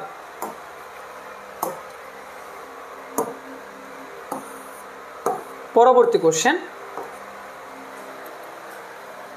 অ্যান্সার করবেন, দ্রুত অ্যান্সার করবেন। আমরা দ্রুত সময়ের মধ্যে ক্লাসটা শেষ করব, অনেক সময় ক্লাস চলছে। আশা করি আজকের ক্লাসটা যারা করছেন মনোযোগ সহকারে, অনেকগুলো এমসিকিউ পড়া হয়ে গেছে। আমরা 16 পর্যন্ত হচ্ছে এমসিকিউ সলভ করতেছি, কিন্তু আমাদের মনে হয় যে 30টার অধিক এমসিকিউ সলভ করা হয়ে গেছে।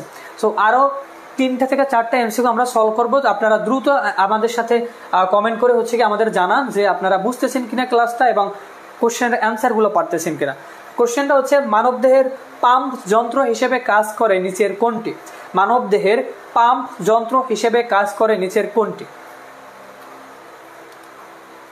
হ্যাঁ, অ্যান্সার শুরু হয়ে গেছে, অ্যান্সার করেন, আমরা একটু বলি।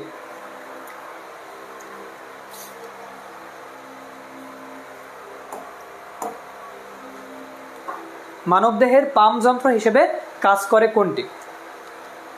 হ্যাঁ, অনেকেই অ্যান্সার করতেছেন। মানবদেহের পাম্প যন্ত্র হিসেবে কাজ করে হার্ট। হার্টের কাজ কি? হার্টের কাজ হচ্ছে, হার্টের বৈজ্ঞানিক নাম হচ্ছে কার্ডিও। কি নাম? কার্ডিও। আপনারা দেখবেন যে কার্ডিওলজিস্ট মানে হার্ট বিশেষজ্ঞ যারা, তাদের কার্ডিওলজিস্ট বলা হয়। তো এখানে একটা সিস্টোল ডায়াস্টোল মানে সংকোচন প্রসারণের ফলে একটা কার্ডিয়াক চক্র কমপ্লিট হয়। আপনারা একটা ইনফরমেশন লিখে রাখেন, একটা কার্ডিয়াক চক্র অর্থাৎ সিস্টোল আর ডায়াস্টোল সংকোচন প্রসারণ কমপ্লিট হতে সময় লাগে 0.8 সেকেন্ড। 0.8 সেকেন্ড কত সময়? কোশ্চেন আসতে পারে যে একটি কার্ডিয়াক চক্র কমপ্লিট হতে কতটুকু সময় লাগে? 0.8 সেকেন্ড। কতটুকু?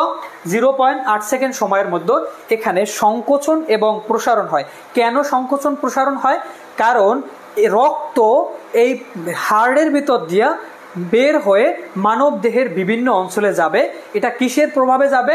এই সংকোচন প্রসারণের ফলে।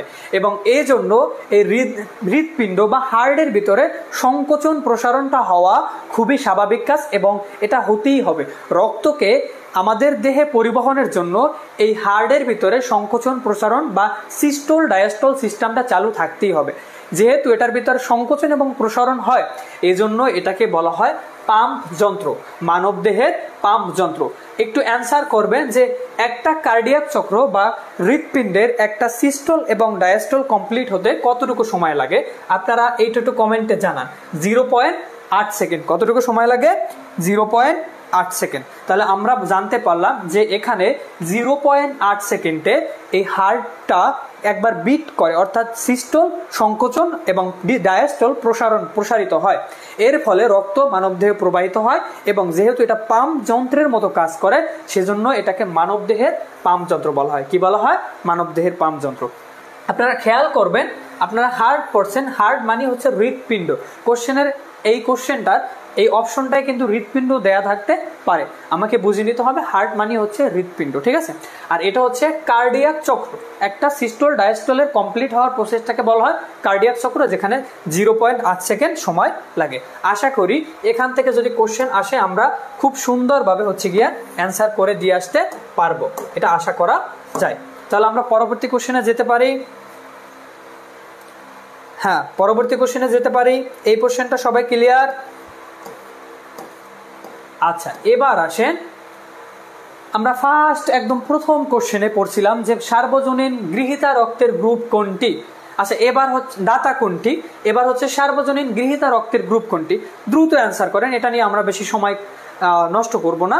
সার্বজনীন দাতা হচ্ছে সার্বজনীন দাতা ছিল, রক্তের গ্রুপের নাম ছিল ও। সার্বজনীন দাতা ছিল কে? সার্বজনীন দাতা রক্তের গ্রুপের নাম ছিল কি? ও। এবং আপনারা অ্যান্সার করেন সার্বজনীন গৃহীতাকে। হ্যাঁ, অনেকেই অ্যান্সার করছে যে অ্যান্সার হবে এ বি। এখান থেকে কিন্তু কোশ্চেন আসে এবং আসবে, আশা করি আপনারা পারবেন। মনোযোগ সহকারে ক্লাসটা করবেন, ক্লাসের এই নোটগুলো বাসায় আবার একটু দেখবেন। ইনশাল্লাহ বেশি পড়ার দরকার নাই, একটা লিমিটেড টাইম পড়েন, আপনারা হবেন ভবিষ্যৎ নার্স ইনশাল্লাহ। চলে যাব 18 নম্বরে। 18 নম্বর অ্যান্সার করবেন। 18 নম্বর কোশ্চেনটা হচ্ছে মানব দেহের প্রধান শ্বসন অঙ্গ কোনটি? মানব দেহের প্রধান শ্বসন অঙ্গ কোনটি? মানব দেহের প্রধান শ্বসন অঙ্গ কোনটি?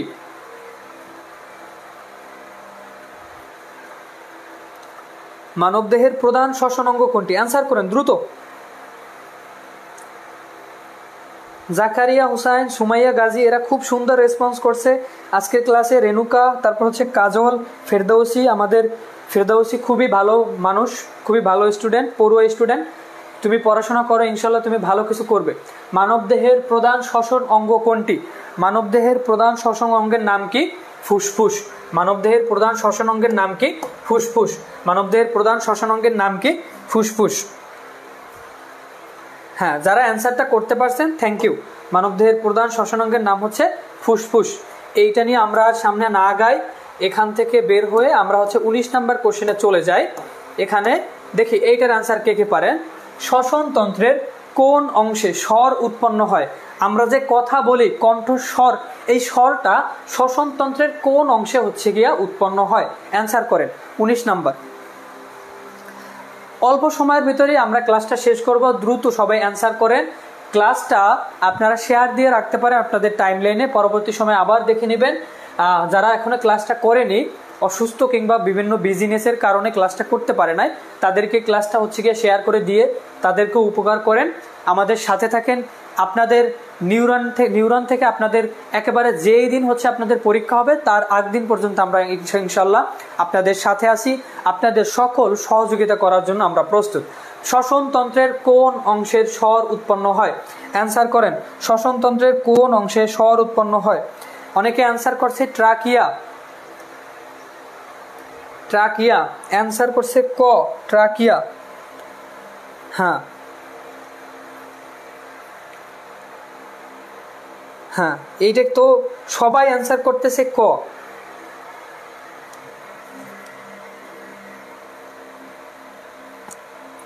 অ্যান্সার করতেছে ক। হ্যাঁ, সুন্দর, একেবারে সবাই ভুল অ্যান্সার করছে। স্বরযন্ত্রের কোন অংশে স্বর উৎপন্ন করে? ট্রাকিয়া হবে না। ট্রাকিয়া শব্দের অর্থ হচ্ছে, ট্রাকিয়া শব্দের অর্থ হচ্ছে শ্বাসনালী।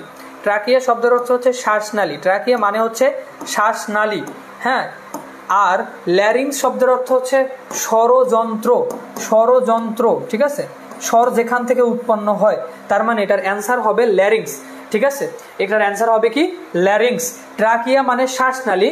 আমি একটু দেখাই আপনাদের যে আমরা এখান থেকে নাসাগোলবিল হয়ে শ্বাসটাকে গ্রহণ করে এইটাকে বলা হয় স্বরযন্ত্র। এখান থেকে শুরু করে আমাদের ফুসফুস পর্যন্ত যেই অঞ্চলটা আছে সেখানে সেটাকে বলা হয় ট্রাকিয়া বা শ্বাসনালী। তারপরে আছে ব্রঙ্কাস, এবং সেই ব্রঙ্কাস গিয়া ফুসফুসের ভিতরে প্রবেশ করে। তার মানে স্বর উৎপন্ন করে ল্যারিংস। কেন স্বর উৎপন্ন করে সবাই একটু নোট করে নেবেন। এই ল্যারিংসের গঠনে মোট 9টি তরুণস্থি আছে। কয়টি তরুণস্থি আছে? 9টি তরুণস্থি আছে। ল্যারিংসের গঠনে মোট 9টি তরুণস্থি আছে। কয়টি তরুণস্থি আছে? 9টি। এই 9টি তরুণস্থির মধ্যে আবার 6টি আছে ভোকাল কর্ড। ভোকাল কর্ড, এই কর্ডগুলাই হচ্ছে গিয়ে আপনার স্বরটাকে উৎপন্ন করে। ঠিক আছে, আমরা যে স্বরে কথা বলি এটা হচ্ছে এই স্বরযন্ত্রের মধ্যে থাকা 6টা ভোকাল কর্ডের কারণেই আমরা এই স্বরটাকে উৎপন্ন করতে পারি। তার মানে আমরা জানলাম এই ল্যারিংস বা স্বরযন্ত্র হচ্ছে স্বর উৎপন্নের উৎস। ঠিক আছে, তাহলে মোট কয়টা তরুণস্থি আছে কোশ্চেন আসতে পারে যে ল্যারিংসের গঠনে মোট কয়টি তরুণস্থি আছে? 9টি। কয়টি? 9টি। যদি বলা হয় এই স্বর উৎপন্নের জন্য কয়টি কর্ড ব্যবহার করা হয় বা কয়টি কর্ড থাকে? 6টি। কয়টি? 6টি। আমরা এখান থেকেও মোট 3 থেকে 4টা অ্যান্সার পেয়ে গেলাম। ঠিক আছে, আবার যদি আরেকটা কোশ্চেন দেখাই যে ট্রাকিয়ার গঠনে, ট্রাকিয়া বা শ্বাসনালীর গঠনে কয়টি তরুণস্থি থাকে? 16 থেকে 20টি। 4টা এমসিকিউ পড়লাম, আমি আপনাদের একটু দেখাই কোন 4টাকে পড়লাম। স্বরযন্ত্রের কোন অংশে স্বর উৎপন্ন করে? সেটার অ্যান্সার হচ্ছে ল্যারিংস। ল্যারিংসের গঠনে মোট 9টি তরুণস্থি থাকে। ল্যারিংসের ভিতরে 6টি ভোকাল কর্ড থাকে।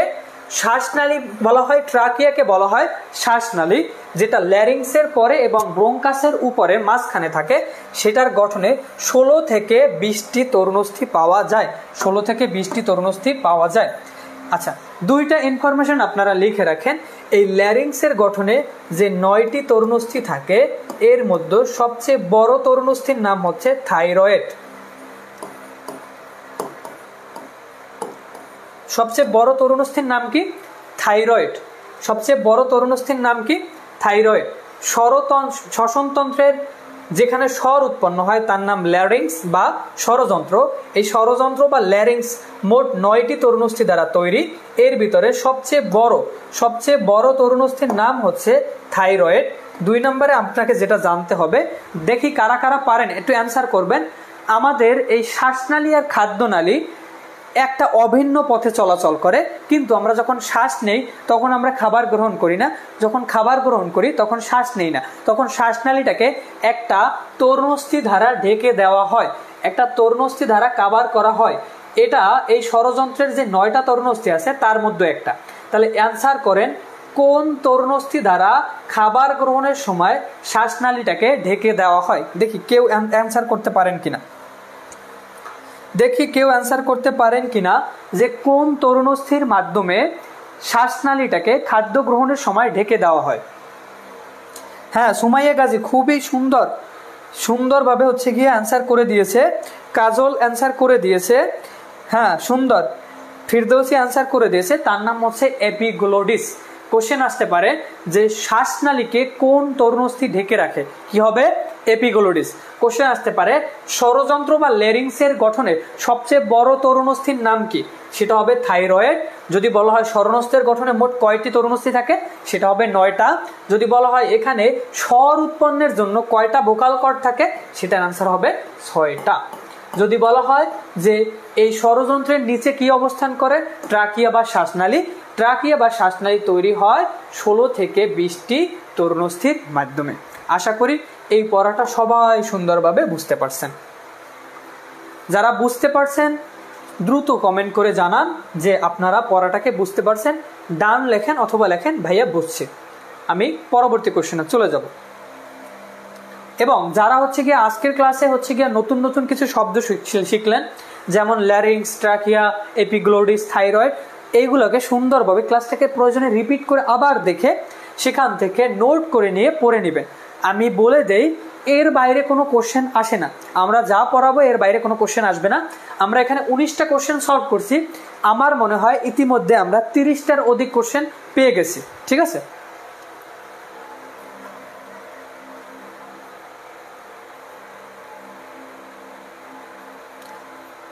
লাস্ট কোশ্চেন আমরা যাব। এর আগে বলেন আপনারা বুঝতে পারছেন কিনা এতক্ষণ যা পড়ানো হলো, এই 1 থেকে 19 পর্যন্ত কোশ্চেন আপনারা বুঝতে পারছেন কি না? 1 থেকে 19 পর্যন্ত কোশ্চেন আপনারা বুঝতে পারছেন কি না? একটু দ্রুত জানান 1 থেকে 19 পর্যন্ত কোশ্চেন আপনারা বুঝতে পারছেন কি না?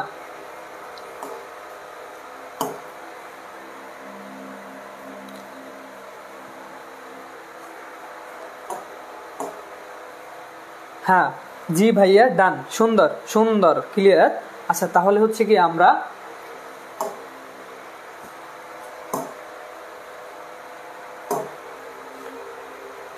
একেবারে শেষের কোশ্চেনটায় চলে যাই। হ্যাঁ, লাস্ট কোশ্চেন, ফুসফুসের আবরণের নাম কি? ফুসফুসের আবরণের নাম কি? লাস্ট কোশ্চেন, দ্রুত অ্যান্সার করবেন। লাস্ট কোশ্চেন, দ্রুত অ্যান্সার করবেন। সবাই অ্যান্সার চাই।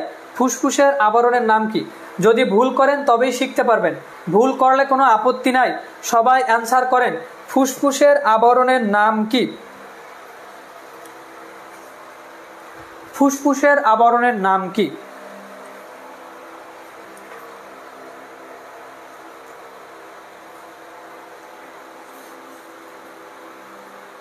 ফুসফুসের আবরণের নাম কি বলেন সবাই। আপনাদের একটা বাড়ির কাজ দিয়ে দেই, এখানেও আপনাদের অনলাইন ক্লাসেও একটা বাড়ির কাজ দিয়ে দেই, যে যে করবেন শেষে হচ্ছে গিয়ে আপনি ইনশাল্লাহ এক ধাপ আগায় যাবেন। মানবদেহের বিভিন্ন পার্ট যেমন মস্তিষ্ক, তার আবরণের নাম মেনিনজেস, ঠিক আছে? এরকম প্রত্যেকটা পার্টের, হ্যাঁ, যেমন হচ্ছে গিয়া অস্থির পেরিঅস্ট্রিয়াম, আবরণের নাম কি? পেরিঅস্ট্রিয়াম। তরুণস্থি পেরিকন্ড্রিয়াম। এরকম প্রত্যেকটা বস্তুর একটা আবরণের নাম আছে। আপনারা এটাকে একটা সুন্দর করে সাজাইয়া লেখা তারপর হচ্ছে গিয়ে এই আবরণের নামগুলোকে লিখে নেবেন এবং পড়ে নেবেন। এখান থেকে ম্যাক্সিমাম টাইম ডিপ্লোমা একটা কোশ্চেন আসে এবং বিশেষ বিশেষ ক্ষেত্রে বিএসসিতেও কোশ্চেন দেখা যায়। সো এই আবরণের নাম, মানবদেহের বিভিন্ন অর্গানের আবরণের নামগুলো আপনারা সুন্দরভাবে পড়ে নেবেন। হ্যাঁ, অ্যান্সার করেন। অনেকেই অ্যান্সার করতেছেন, অ্যান্সারটা করে ফেলেন। লাস্ট কোশ্চেন, একটু এনার্জেটিক হই আমরা, একটু কমেন্টগুলো দ্রুত করে ফেলেই এবং আমাদের ক্লাস শেষে আপনারা দ্রুত জানাবেন যে আজকের ক্লাসটা আপনাদের কেমন লাগলো, আপনারা উপকৃত হলেন কি হলেন না। যদি হন তাহলে নিউরনের জন্য এবং নিউরনের পরিচালক দ্বয় যারা হচ্ছে গিয়া সর্বোচ্চ পরিশ্রম করে আপনাদের জন্য এই অনলাইন ক্লাস নেওয়া, বই শীট তৈরি করা থেকে শুরু করে বাংলাদেশের সর্বস্তরে নিউরন ভর্তি মানে নার্সিং ভর্তি যেই ভাই বোনেরা আছে তাদের সেবা দেওয়ার জন্য আমাদের চেয়ারম্যান এবং আমাদের পরিচালক দ্বয় পরিশ্রম করেই যাচ্ছে প্রতিনিয়ত। তাদের জন্য দোয়া করবেন, তাদের জন্য আল্লাহ পাক সুস্থ রাখেন, তারা জন্য এইরকম আপনাদের এই প্ল্যাটফর্মটাকে একেবারে তাদের শেষ দিন পর্যন্ত টিকিয়ে রেখে আপনাদের সেবা করতে পারে, দোয়া করবেন। লাস্ট কোশ্চেন, ফুসফুসের আবরণের নাম কি? ফুসফুসের আবরণের নাম কি? হ্যাঁ, ফুসফুসের আবরণের নাম কি? ফুসফুসের আবরণের নাম হচ্ছে প্লিউরা। প্লিউরা, ফুসফুসের আবরণের নাম কি? প্লিউরা। ফুসফুসের আবরণের নাম কি? প্লিউরা। এখন আসেন, এটা হচ্ছে একটা ফুসফুসের উপরে যে পর্দাটা থাকে, উপরে যে আবরণটা থাকে তার নাম, ঠিক আছে? কিন্তু ফুসফুসের গঠনে দুই ধরনের পর্দা দেখা যায়। ফুসফুসের গঠনে দুই ধরনের পর্দা দেখা যায়। কয় ধরনের পর্দা দেখা যায়? এটা হচ্ছে আবরণ, একটা ফুসফুসকে উপর থেকে আবৃত করলো, কিন্তু ফুসফুসের গঠনে ভিতরে ইন্টারনাল পার্টে সেখানে দুইটা হচ্ছে গিয়া পর্দা উপলক্ষিত হয়, পরিলক্ষিত হয়, দেখা যায়। এই পর্দা দুইটার নাম হচ্ছে parietal pleura, visceral pleura. Parietal pleura, visceral pleura. একটা হচ্ছে প্যারাইটাল প্লিউরা আর একটা হচ্ছে ভিসেরাল প্লিউরা। বলেন তো ফুসফুসের ভিতরে কয়টা পর্দা দেখা যায়? একটু অ্যান্সার করেন।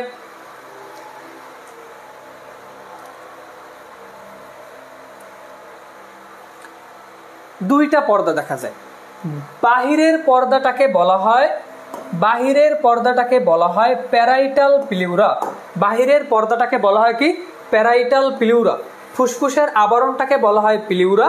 বাহিরের আবরণটা, যে ফুসফুসের দুইটা পর্দা থাকে, এই আবরণের মধ্য গিয়া যে ফুসফুসের গঠনের পর্দা, এই গাঠনিক পর্দার বাহিরের পর্দাটাকে বলা হয় প্যারাইটাল প্লিউরা, আর ভিতরের পর্দাটাকে বলা হয় ভিসেরাল প্লিউরা। ভিসেরাল প্লিউরা কি বলা হয়? Visceral pleura.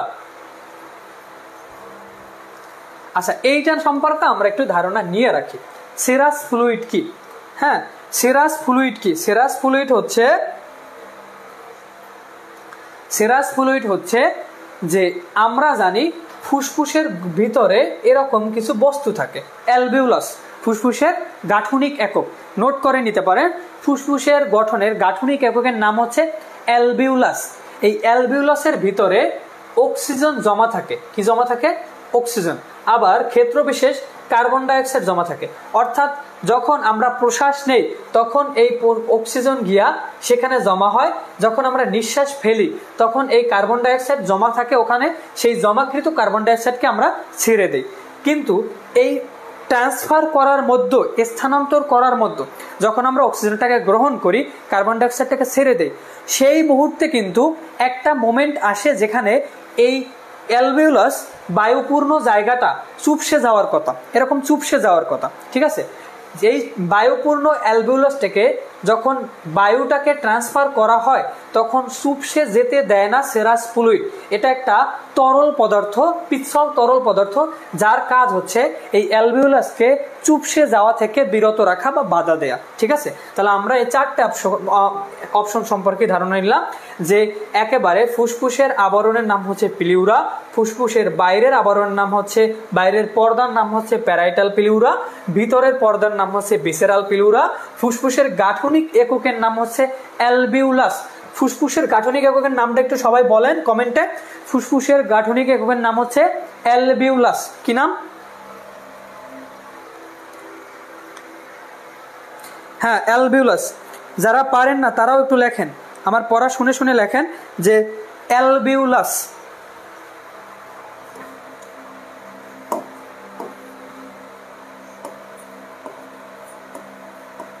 ফুসফুসের গাঠনিক এককের নাম হচ্ছে অ্যালভিউলাস।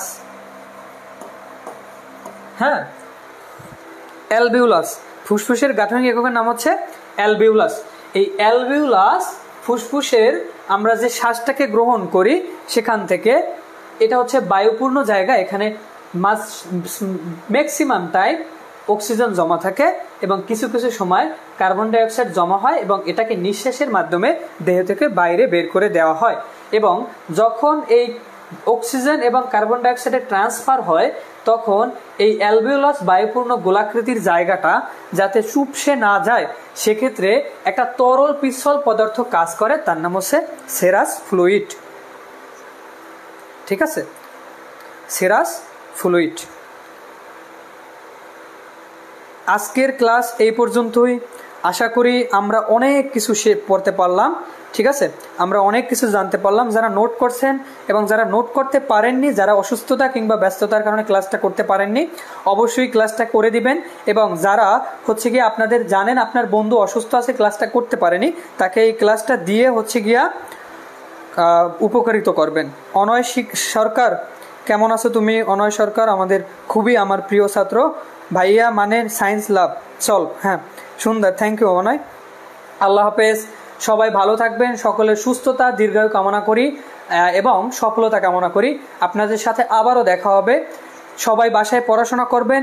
ক্লাসটা কেমন হলো একটু জানিয়ে দেন, কারণ আমি এতক্ষণ যেই বক বক করলাম আপনাদের সাথে থাকলাম, এটার তৃপ্তিটা হবে যদি আপনারা বলেন ক্লাসটা ভালো হয়েছে, সেখানে আমার তৃপ্তিটা। দ্রুত একটু জানিয়ে দেন যে ক্লাসটা কেমন লাগলো আপনাদের কাছে। আমরা এখনই শেষ করে দেবো। হ্যাঁ, সকলকে বাসায় পড়ার আহ্বান জানাচ্ছি। আপনারা যদি পড়েন তাহলেই পারবেন, যদি না পড়েন সারাক্ষণ চিন্তা করলেও আপনার পড়ার যদি না পড়তে পারেন সেক্ষেত্রে কোনো সুবিধা আপনি পাবেন না। ঠিক আছে, সেক্ষেত্রে আপনাকে পড়তে হবে। যদি পড়েন তাহলেই হচ্ছে কি আপনি পারবেন। ইনশাল্লাহ আবার দেখা হবে। আপনাদের সকলের সুস্থতা কামনা করে আজকে এই পর্যন্তই শেষ করছি। যারা নোট করছেন নোটগুলোকে বারবার দেখবেন, এখান থেকে আপনি এমসিকিউ তৈরি করবেন, এমসিকিউ সলভ করবেন। ইনশাল্লাহ আপনি হবেন ভবিষ্যৎ নার্স কিংবা বাংলাদেশের শ্রেষ্ঠ একজন মানুষ। ঠিক আছে, থ্যাংক ইউ। আল্লাহ হাফেজ। আল্লাহ হাফেজ।